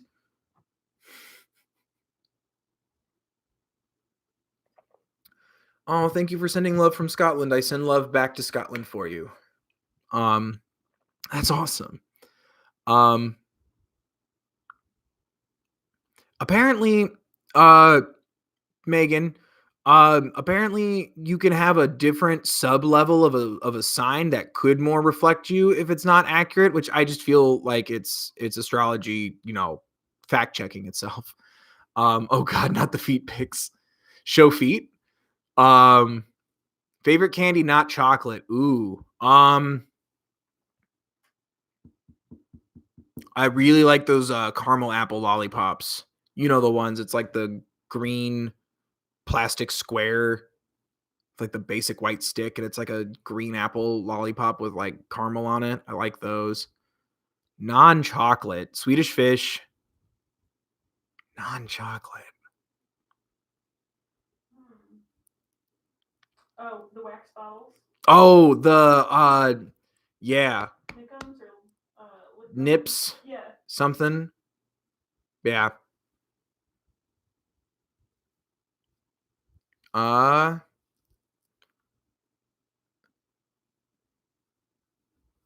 Oh my gosh. Oh my gosh. You guys are amazing. I'm not upset that this is moving so fast. I just need to pick one.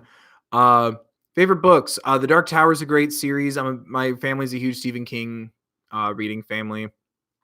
Um, oh, there was another book I read recently that I really liked. Augustine Burroughs. I think I'm saying his name right. He did Running with Scissors, Dry, and The Wolf at the Dinner Table. Great memoir series if you're ever interested. Dark, but he has a very interesting way of illustrating his life and led a very interesting life. Or leads. Hey Seattle, oh I miss you all the time. There was a Dark Tower movie. We don't talk about her though. Um, uh, oh, there's another book on the tip of my brain I just finished reading recently. I don't think it was a Stephen King. Because now if I'm reading, it's probably just Stephen King. It'll come to me in like 3 days. It's fine. Hi, Tennessee. I enjoyed my trip to you a couple years ago.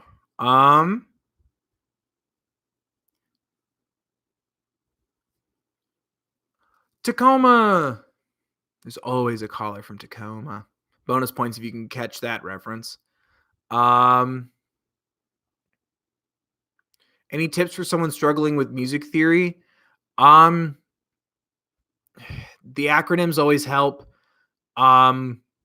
Where do your question go? Arlette, do you also have to play piano in your music theory class? I'm an introvert when I don't know people in the room, and I'm very extroverted when I'm comfortable. So like mid shelf. Hi Portland. Hi Mexico. I don't know where the Trinidad is, but hello to there. I said hello from there. I'm not there right now. Are you still shocked when people recognize you in public? Yes, it is. It's very cool. If you ever do happen to see me, this is basically how I dress. If you ever do see me, say hi. It's always it's very wonderful. I don't know. It's always it feels good. Just to like put faces to it. It makes it feel real. You know. Um, High School Music Theory. But are you playing piano in your High School Music Theory class? I believe you that it sucks. Hello, Sweden. Favorite unpopular food combination? Do I have unpopular food combinations that I like? I feel like I like popular things. The one that throws people off, but I don't agree with because it's delicious, is a bagel with cream cheese and hot Cheetos. Don't attack me for my childhood treat. I don't eat it that much anymore. I'm not saying, but it is a combination where if you tell people who don't enjoy it, they're like, "Ew, why would you do that?" Because times are tough sometimes. Goodbye, good night to South Africa. Please. Oh, it's 4 a.m. Go to sleep. Thank you for checking out the stream, though. I appreciate you stopping by. Question mark, question mark, question mark. Yeah, I have trouble sleeping too. It's okay. The pandemic mostly makes me nervous because I have a lot of family on the West Coast. The West Coast. That makes me nervous. Especially like in the areas where it's stronger in Washington and Southern California. That's mostly where my heart lies as far as the stress goes. And then I do a customer service based job remote from home. Now it's remote from home. Trying to help people get through it when I don't, or like explain things to them when I don't have answers and I'm not on solid ground either gets really difficult. It also it's also not fun when people make jokes about, oh gee, I wish I would contract it so I could have time off. That gets difficult for me because I believe in the healing power of humor, and that I don't know, there's something about wishing a disease upon yourself jokingly that just kind of, when other people are so stressed about it, because it could affect your children, it could affect elderly, people with weakened immune systems, it does get a little scary. Um,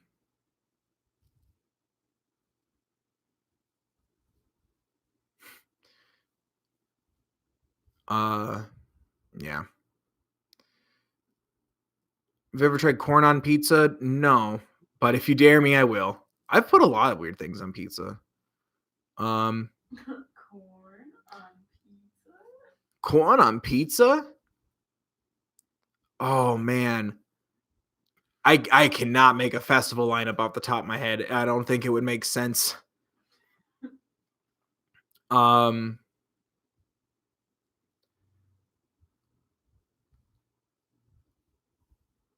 yeah, not pineapple though. I'm sorry. We've already established this. I don't hate people who do. Just keep the pineapple away from me. Um,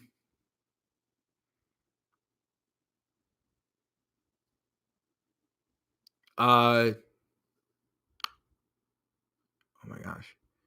Any good shows I recommend for the quarantine times? If you like trash, Love is Blind is kind of great. I love I don't like reality TV. I just at first it was just Hell's Kitchen and then sometimes The Bachelor, Bachelorette. But like we finally gave in and watched some Love is Blind one day because we just couldn't sleep. And it's so like you're pulling nails, but you can't look away. It's pretty bad, pretty great. If I were to give some shows over, I don't really feel like I'm good at finding like hidden gems on streaming services. Uh uh Sherlock up to season 4 if you want something good and lengthy. Uh that's where Benny Cumbers comes from as far as the public eye is aware. Um let's see. What else? I couldn't even tell you. I've been watching so much YouTube lately. I will tell you one thing. Um if you're looking for something to watch right now while we're being held up and you've already watched all my videos 10 times each, liked everyone and never skipped through the ads, I would die for Claire from the Bon Appetit Test Kitchen. I discovered those videos lately and now I can't stop. And I get it now. I used to laugh. I used to judge. And now I am one of them who would die for Claire from the Bon Appetit Test Kitchen. Um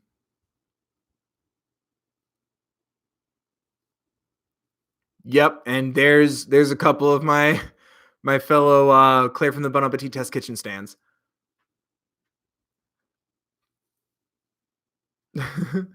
I actually thought about doing a video purely on me binging all those videos. I've done them so much. Um she's incredible. That whole team, that whole setup is great, but she's the embodiment of I think anyone trying to do something and function as an adult in the modern world. Just that constant like you got to get this done and you personally want to make sure that you did this right, or if you're going to fail at it, people need to know that you attacked it from every possible angle. Like if you failed at it, it's because it's impossible. But no, I would take a bullet for Claire from the Bon Appetit Test Kitchen. What are my hobbies? I like astronomy. I really like researching animals. I love mystery novels. Fantasy, conspiracy theories are fun, like fun ones, not like the ones that I believe in, like fun ones. Um, I don't know. I really have a thing for like nature documentaries, and I love going to zoos and aquariums. Um, I like camping, but I like camping with fun people. Like I'm not the kind of camper who can just camp. Like it needs to be a good crowd and a good time. Uh, Brad is great, but I would die for Claire from the Bon Appetit Test Kitchen. Um, my favorite conspiracy is the one that the Titanic didn't sink, that it was the Olympic. If you don't want to sleep tonight, look that up. That was also my go-to. I'm uncomfortable when I was a waiter and a table was making me uncomfortable. or not the table I was waiting per se, but like whether it's the people I'm talking to or another table, I would start talking about that conspiracy at tables to get people to like not talk to me anymore, but still tip me. But yeah, there's a whole theory that the Titanic didn't sink. They switched the lettering with the Olympic, and you can tell by like the number of windows in the documents for the Olympic and the Titanic, and then what was found in the wreckage. The Titanic was insured, the Olympic was not, and they knew the Olympic was on its last legs, so they switched the lettering, and a bunch of like the one percenters at the time that were about to go on the Titanic suddenly bailed, and it's because they told them, no, it's the Olympic, we did it for the money, don't go on the ship. There's videos out there explaining that in a lot more detail than me, and it's nuts, absolutely nuts. And yes, I do know about the Chuck E. Cheese one. I do watch Shane Dawson, especially his conspiracy theories. Mandela effect, if it's real, I'm from a different universe because it's Berenstein Bears, not Berenstain. And I had the Read With Me CD-ROMs where it would go, The Berenstein Bears in the Dark by Stan and Jan Berenstein. It would read it to me. I remember it because that's something I had to do like every damn day under threat of going to Sylvan Learning Center after school. It's Berenstein. Fight me. I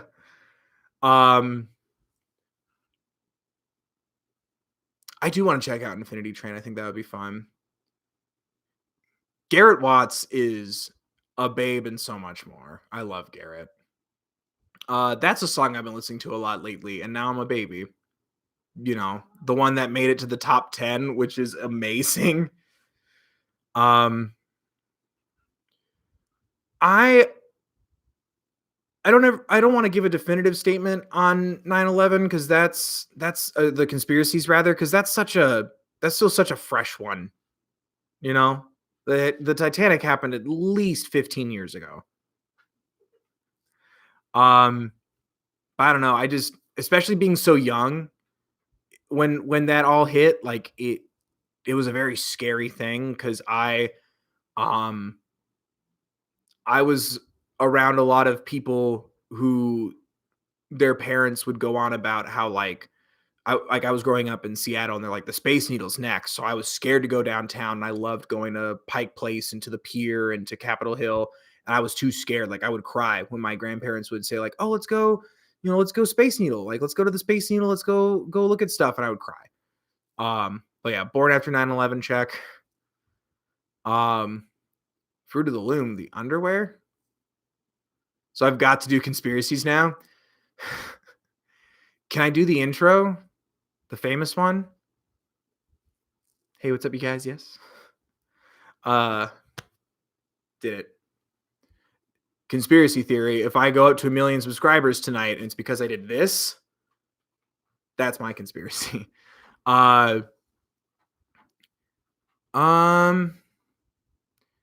And yeah, and that's a big thing is that it's like I don't want to be disrespectful to what happened. You know what I mean? But like I do believe that there is a lot to be said about global moves and political agendas as a whole throughout history. But I do try to stick towards things when it comes to tragedies like that maybe are a little further back. And I try to get better at that too. Cause like my one of my grandpa's one of his favorite coworkers that had moved on to a new job was affected by those. He passed away if I remember correctly. But yeah, um, I do always believe that we are given a filtered version of the news, and I think it is to um give us the illusion that somebody knows what happened. I think it's not a psychological tactic to control us, but it's a psychological tactic to help decrease panic. And see exactly if I were to ever do a video about my favorite conspiracy theories, I'd want to be sure that we're being respectful, you know. Um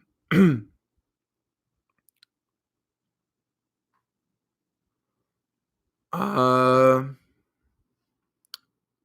But yeah, what's another conspiracy theory that I really like? Because like all the ones I have right now are very modern, and it goes against everything we just established and talked about in the last 4 or 5 minutes. Um, Area 51. I think Area 51's real. I just don't think it's literally where we think it is. I think the whole point of Area 51 is, oh, hey guys, here's Area 51. Don't go in there. Who knows what's in there? There's so many stories about Area 51. And then meanwhile, here's like Area 4. And that's where like the aliens and the clones and stuff are, or the answer to what happens when you die. You know what I mean? Like I think they channel our focus on Area 51 because all that stuff and more is somewhere else.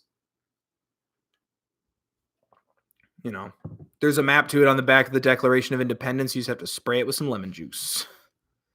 Someone catch that reference, please.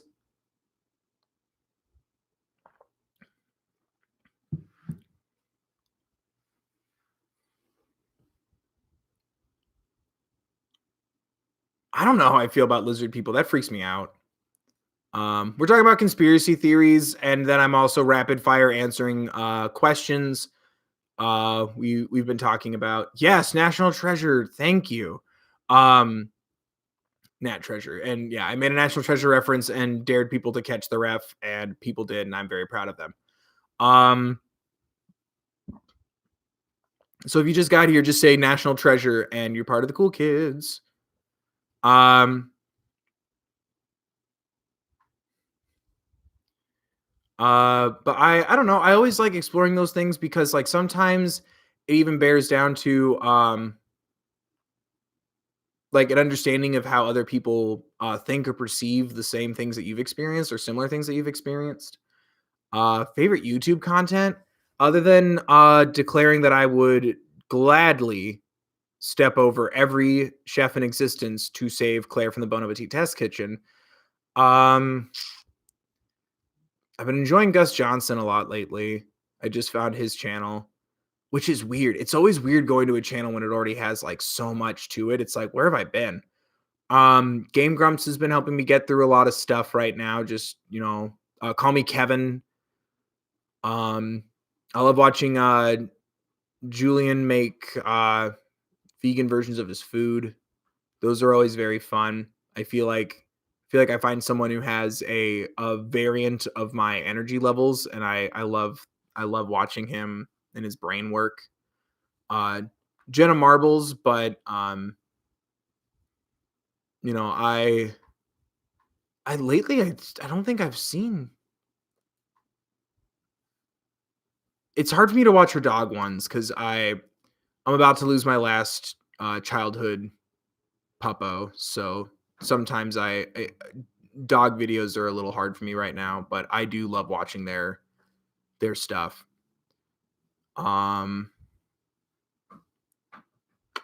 What else? What else have I been watching lately on YouTube? Me, a lot. You know how it is. It's like looking in a mirror. Usually Try Guys. Claire from the Bon Appetit Test Kitchen. John's Cinemas. Oh yes, Jimmy Films. Jim Movies. That dude with the huge forehead. And Jaden Animations. I can listen to Jaden's stories all the time. I think they're just very fun. Like she reminds me of people that I was friends with in school. I like Good Mythical Morning, but I like when they do those food debacles where it's like Chili's versus Applebee's. Advice on starting a YouTube channel. Make things that you like. Keep trying and seeing what sticks, and make sure you learn you learn something from every video, whether it's an editing trick or how to do tags, or making your thumbnails a certain way. You can never be overly prepared. Like I always make sure I do one more go over of videos if I can before uploading, And I do miss times when I was first starting out and I didn't really feel like I didn't put myself on a schedule yet. So if I wanted to push a video back a day because I was only getting like 40 or 50 views, I just would and finesse it. And now I have like a strict regimen to get through, which doesn't mean I don't go back over my videos and double check them. I just sometimes I catch myself like after the fact going, "Oh, I really wish I had added this joke." And it's because I don't have that like day buffer sometimes to like think of the video before I upload it. Um oh, sorry. We have the fan going. It's warm in here. So the posters are going to move a little bit. I apologize. Um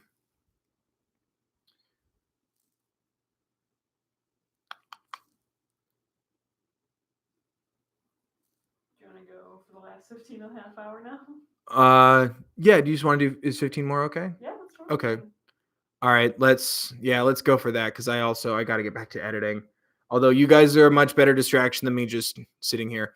Odd Ones Out. Yes, I do enjoy his stuff. I There was a day where it was like a holiday or something, like a bank holiday. So we had a work from home day and our entire server just completely crashed.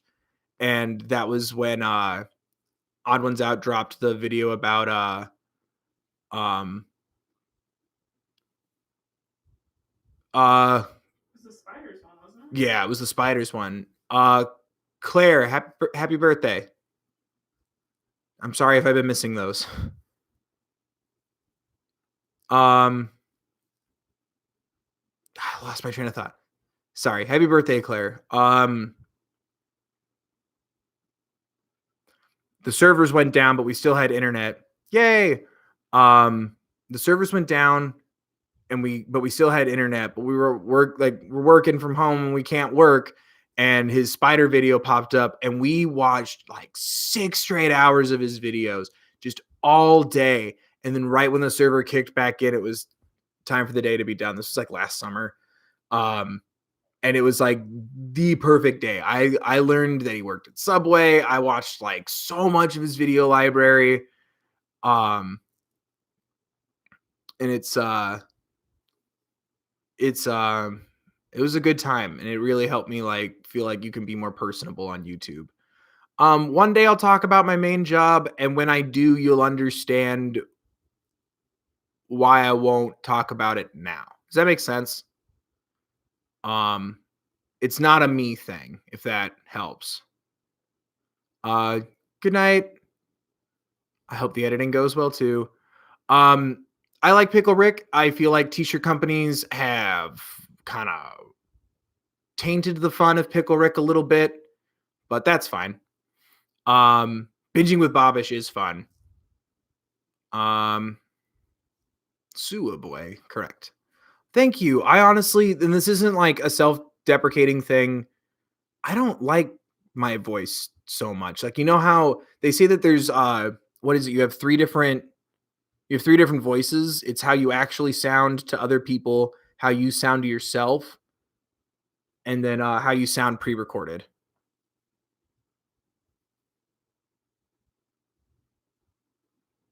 Who said that? That's like a saying, right? It's like there's 3 different ways that you'll ever hear your voice, and it's how you hear your voice, how other people hear your voice, and then your voice pre-recorded and played back. I'm just not the biggest fan, but I thank you. Like, I appreciate it. I mean, I've been going for like 3 hours now. I hope somebody likes my voice. How are you on water? I'm good. Okay. My biggest reason for living under a rock, I feel like I don't want to say I was like sheltered as a kid, but it was like I feel like a lot of the things that were big when I was a kid, I would avoid because they were popular. And then I make jokes about it, but the honest truth is, you know, my all my parents, step and biological, uh didn't want boys with eyeliner in our lives. So that depletes you of a lot of things. And you know, like we weren't like poor by any means, but we didn't have a lot of money. So, you know, like we didn't go to concerts or like do a lot of stuff growing up as a kid. And then I started focusing on theater and scholarships and going to school and then studying. And I just I never followed trendy things. Like I would either just not ever have it presented in front of me, or I just would intentionally sometimes avoid something because I didn't want to be seen as less than or basic, or be bullied more than I already would be. Especially when I was like in middle school and elementary school. High school, it was more fear of perception than being bullied. Uh but yeah, it just, I don't know. Like sometimes pop culture eludes me, and then especially in college, like we would be given like here's a list of like 20 to 50 musicals, and we have to start writing papers on them and doing research on them so we can learn how to break down characters, so we can understand the history of musicals. So if we audition for a show, we know what to audition with, which is very useful until I stopped until I stopped doing musicals. But I threw myself so much into that I didn't really live my life outside of it. And that's why I kind of took a little time off from theater and musicals, and then I ended up still wanting to entertain people, and then wound up doing stuff on the internet. And then people asking me for pictures of my feet. uh we're always talking about musicals. Do I have merch? No, but I have been thinking about it for the future. Um do I feel in hindsight what boys with eyeliner? Um I should record bedtime stories. How did your family react to you doing theater if they had traditional gender expectations? I wouldn't I wouldn't say that everybody in my family had traditional gender expectations. But I there was a lot of trouble understanding or coming to terms with musicals for everybody, and everyone just got it at different times, and it was kind of, I still find it frustrating to think about. And it's nobody's fault or anything. Like, it was definitely a time where you didn't,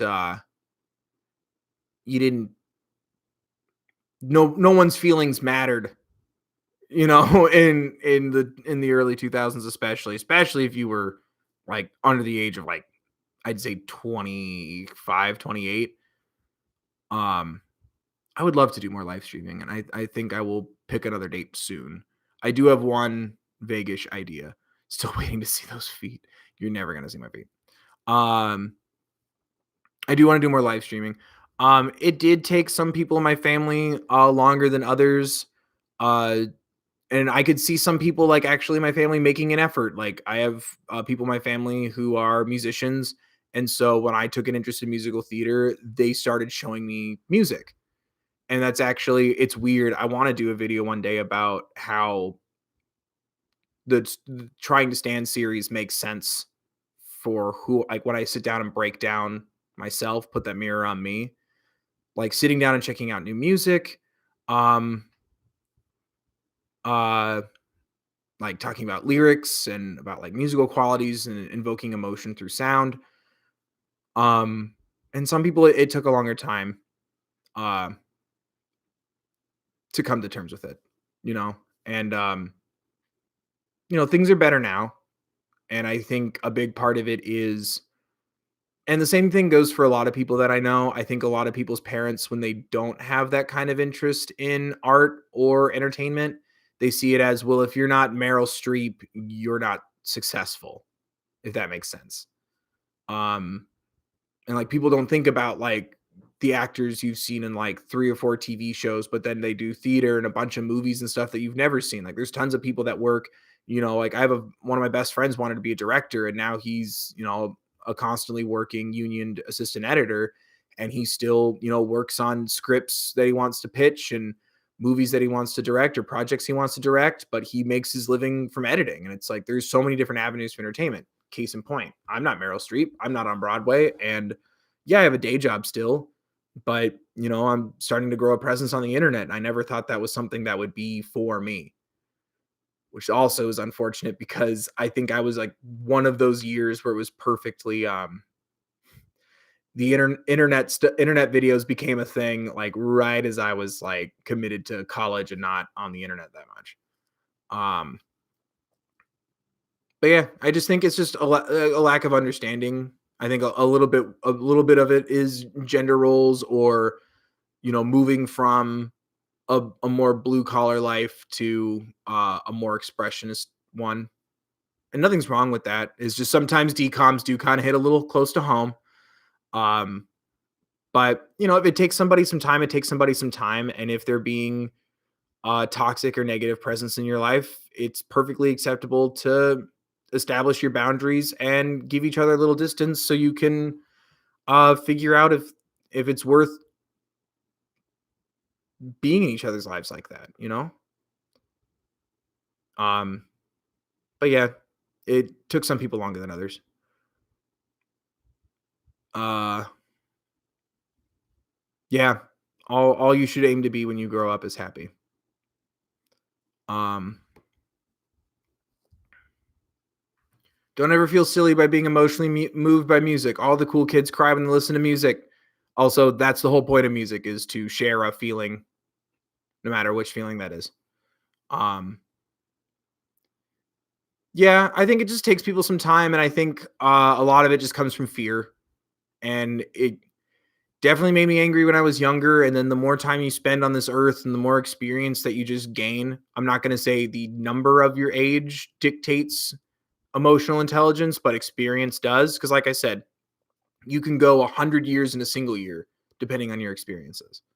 I think the more, uh, experience you gain from your time on this earth, the more you're able to understand where other people are coming from.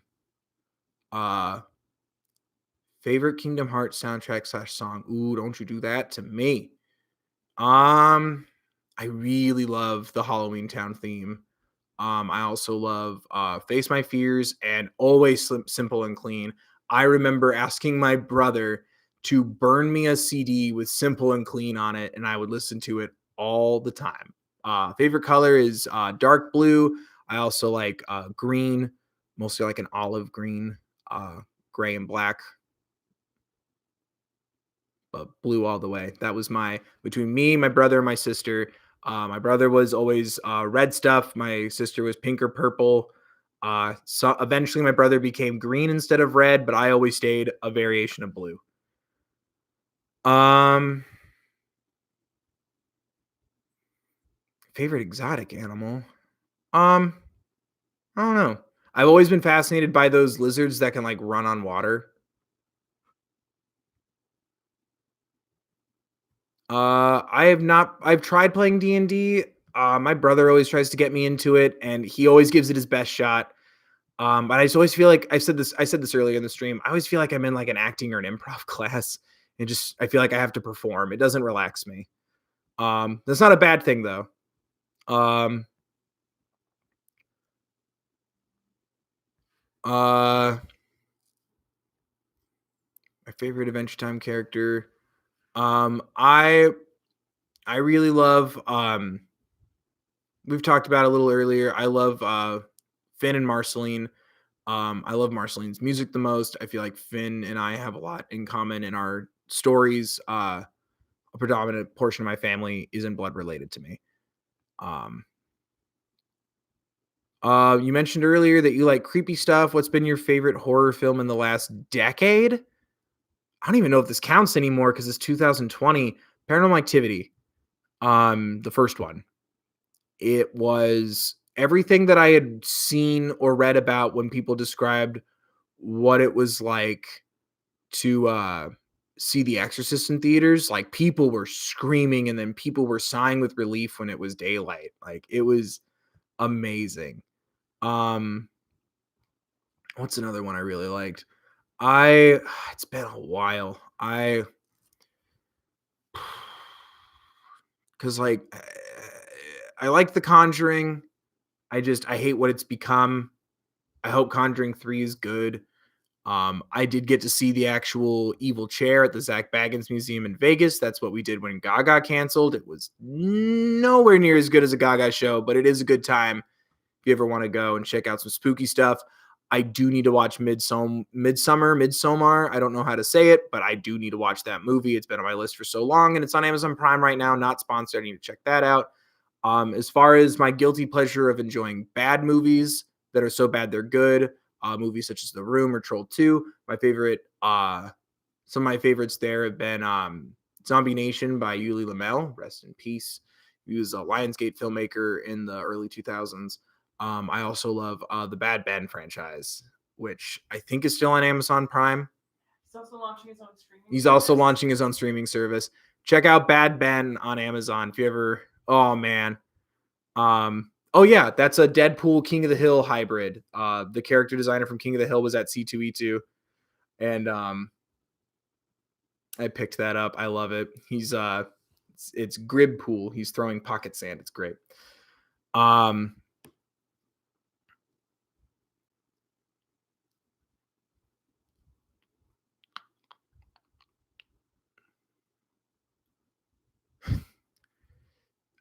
don't know if I saw Sinister. I can't remember. Thoughts on BTS? I love BTS. Like, didn't you? Have you seen my videos on it? That happened once. Someone asked me my thoughts on Billy and went, he has videos on Billy. So it's not a plug. That was a genuine question, Molly. I do enjoy BTS a lot. I love a lot of their music. There's some that hits me super hard. But I do enjoy them very much. And I also appreciate how, I don't know how else to say this. Like, I'm always scared of entering new fandoms. What if they don't get me or like me or whatever? The BTS army has been super nice to me, and I always appreciate that. And I don't see what the big fuss is as far as the negativity. It's like there's like so many good messages there. I really like their stuff. Especially, I love the colors in their videos and the sound of their voices together, individually and as a unit. But I have tons of thoughts on BTS. I think there's well over an hour of content of me talking about their work. I don't remember which one is Sinister. Is that the one with the evil VHS tape and he sinks to the bottom of the pool? It's like a creepy dude with a face mask. That's a dumb sentence, but I said it.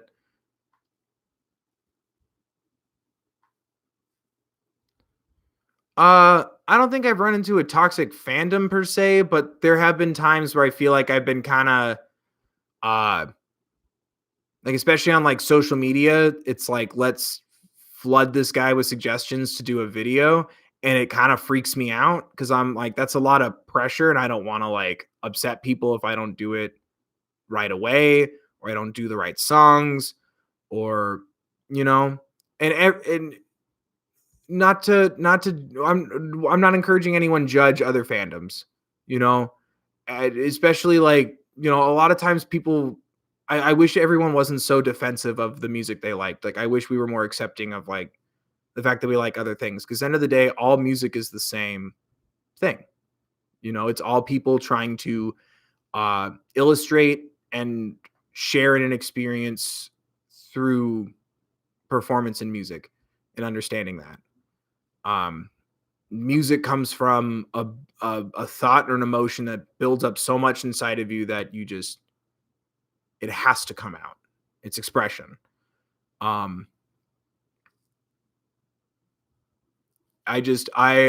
always appreciate the people who are patient, and I always greatly also appreciate the people who correct me without putting me down. That's how I feel welcomed. It Chapter 2 was a bummer. That's one of my favorite books. You, Calvin, is a trash can. You hit a nerve. I was so upset. I love that book so much, minus the part of the book that we don't talk about because yikes. That was the miniseries was one of my favorite movies growing up as a kid. I watched it when I was like 7 or 8 years old. I had strep throat. I screamed to the point where my voice hurt even more. I loved it. That was Tim Curry is an icon. Baby Seth Green, who would later show up in a Fall Out Boy music video. Spoilers. And the remake, I felt like part 1 really nailed it on every element but being terrifying. But part 2, they kind of shot themselves in the foot because they were so adamant about making part 1 standalone, which I understand. They didn't have a part 2 greenlit, so they're like, if we never get a part 2, we want part 1 to be able to be its own thing. Awesome. Now, they finally get part 2 greenlit because it did super well, and they have to backtrack and fill in all this other information about like the ritual and how to defeat it and like all this other stuff. And it got like they're two separate movies completely because they wanted the first one to be completely on its own. I understand playing it safe and wanting to have it stand on its own so you don't have like that Super Mario Brothers movie ending where it's like, you won't believe what happened. And then we just never get to see what happened. I understand wanting to avoid that, but I believe in yourself. Double down on yourself. You know, that trailer, when it was released on YouTube, that should have been the indicator right there that you'll at least make your money back. Guarantee yourself a part 2. But they're so clunky. And I loved part 1. It had the perfect amount of comedy, teen coming of age, spooky. I won't say horror, but a lot of good suspense and character building. I love putting it in the 80s instead of the 50s. It really helps the messages translate more now because you can feel a little outdated sometimes. Like, oh, they're going to meet at the soda fountain. That'll pull you out now. Like, what? You know, like I know logistically what a soda fountain is. I've never been to one except maybe at like a museum of like a fake facade of one, but I loved how they updated it. I loved part 1. It just wasn't terrifying, but it was a good time. And then part 2, it just felt like an apology and then great performances from like Bill Hader, who's not one of the leads. Bev, Jessica Chastain, she did great, but again, she's not Stuttering Bill and she's not Pennywise. Neither is Bill Hader's character as Richie. I'm like, why am I waiting for a secondary character to show back up? You know, I could go on forever. I just felt like it was very, very disappointing, and I very much love that book, minus the part we don't talk about. Yes. Oh, it's 9:30. I'm good. What do you want to do? You have to edit. Yeah. I also can't have a 4-hour live stream video. I mean, I could, but all right, guys, I'm calling last call. I'll do 5 more minutes. Hit me with as many questions as you can. But I gotta get back to editing. I have a little bonus video for you tomorrow, Steven Universe Future on Sunday, and then next week I'll be doing Trying to Stand, and then I'll also have a little side series action going, and then I'm gonna try to figure out how to make that de-stress playlist for you guys. Animal Crossing, yes. Piano or guitar, to listen or to play, because I'm bad at both. I love both. I think I like listening to guitar more. Sandwiches cut in triangles. That's how you know someone loves you. No, but sandwiches cut in triangles. I've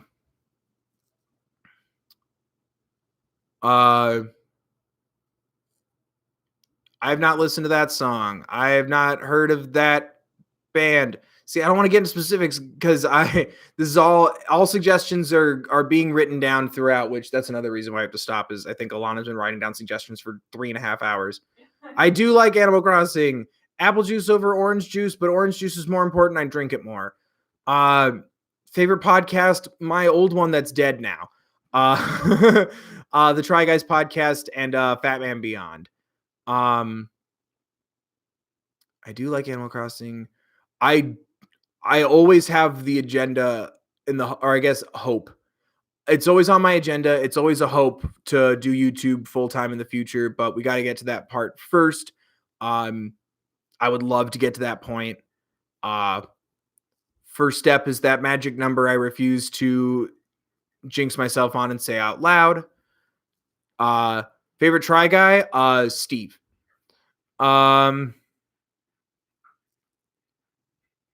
Peach soda or peach flavored foods?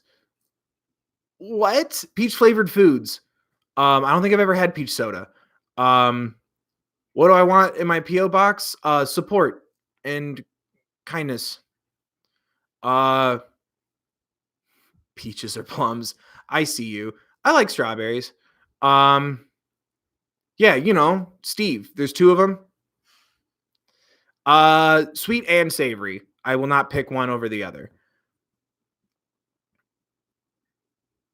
Molly, that's a Jack's Films reference. I need you to look that up. You will have a good time. Keith, Zach, Steve, the Try Guys eating pizza. They'll try it. Lemon over lime, not Doritos.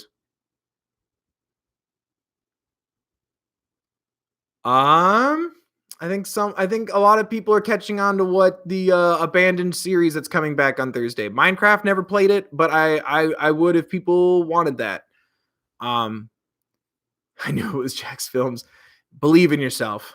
Ooh, Chipotle order, that's a good BB one. the big boy. What? Chipotle order, that's a good one. All right. I tend to go with salads because it's a little bit less rice and I'm trying to be more health conscious. But if I'm going for broke, it's a burrito. Steak, but I also like chicken. Brown rice, extra fajita veggies, no beans because I don't like the texture. Sour cream, corn, cheese, mild, medium, hot. Always chips, sometimes guac. I like their new queso, but not enough to always get it. Milkshakes over ice cream, anything mint.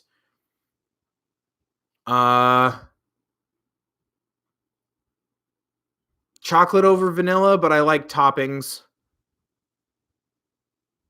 Oh gosh.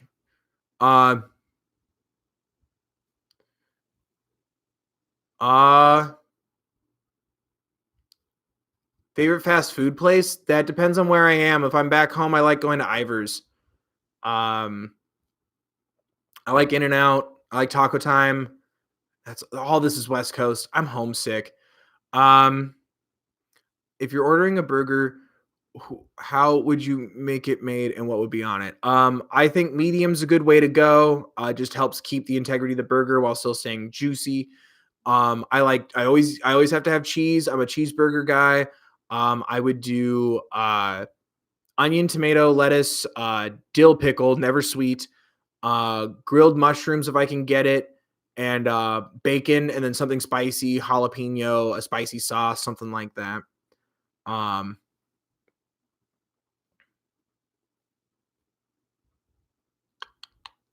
you tried whatever Wendy's thing you just threw into my eyes to read? I don't know what that is, but no, I haven't tried it.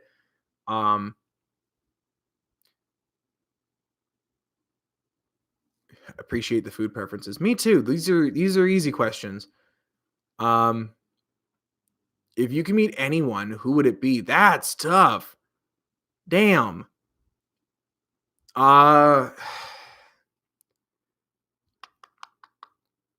Anyone? Bruce Springsteen. If I have to be honest, but I'd love to have a conversation with so many like YouTubers, artists, and actors, and that's tough. It'd also be nice to meet Obama. That'd be cool. That's tough. Shia LaBeouf was photoshopped into a picture with Obama for Transformers 3, and I refuse to let him have a better life than me. The character, not Shia LaBeouf himself. The character had a better life than me. Milk chocolate, I'm a dark chocolate fan. Oh, darker milk chocolate. Dark chocolate for sure. If you could create an ice cream flavor and any combination taste, what would you make? Something like mint with brownie or mint with Oreo. I love chocolate and mint. Fight me.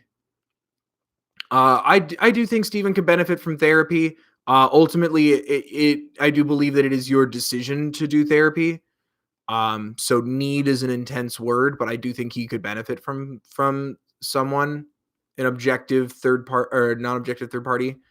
Invisibility over shape shifting, I guess, because I think Danny Phantom's powers are the greatest powers of all time, other than spontaneous song and dance to make your life a musical, because you could montage your way through a workout and be done. You go back in time to a concert of a deceased person, who would it be? Damn it. I do regret not seeing Rush live, but like throughout all history, that's hard. That is not a constant go thing. Where are the I need to do another I think it'll have to be end of the year because no one really liked my Q&A video from the end of 2019, but let's remember this because I really liked having a Q&A one where I could pick and think on and formulate a full response. Am I quarantined? I'm basically quarantined. We we've been out in public a lot before everything started going down. Um, and our office is shut down. My office is shut down at work, so I'm working from home. I'm avoiding going outside out of respect and safety of others as well as myself, but mostly others because I'm not in like the danger zone. Um, Disney over Universal, but Universal gave me my first job out of college. So shout out. So kind of Universal, but Disney. I don't know what Harry Potter house I'm in. Favorite workout. I really love going for a heavy cardio. I'm a sweaty boy. I feel good when I sweat like that. Favorite thing that happened to you this week, or nicest thing that happened to you this week? Nicest thing that happened to me this week. I don't know. You guys, honestly, it's been a pretty shitty week. But also, like I don't know, just seeing all the nice comments and like people being kind and stuff on social media because like I don't ever want to bog people down with like everything I'm going through and everybody's going through so much. But you guys send all that positivity and energy back to me. And it's been really helping right now. I was also able to help somebody that I care about calm down and breathe and laugh their problems off a little bit. Or I guess their fears off, not their problems, but what they were going through in the moment. I was able to turn it into laughter. That felt good. Best part of the year is fall. It's spooky season and I'm not sweating all the time.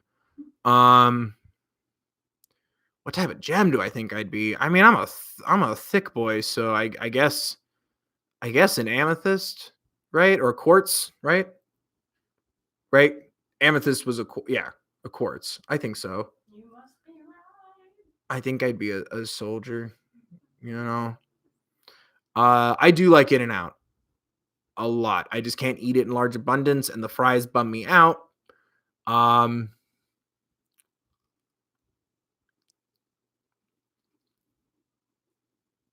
god, my eyes.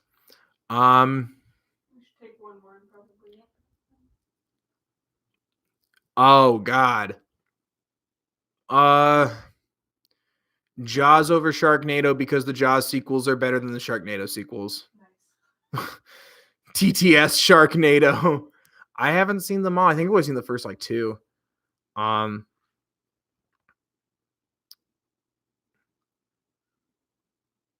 man. I do believe in the paranormal. I believe in ghosts. I'm scared of demons, so I think on some level I believe that they exist. I hardcore believe in ghosts.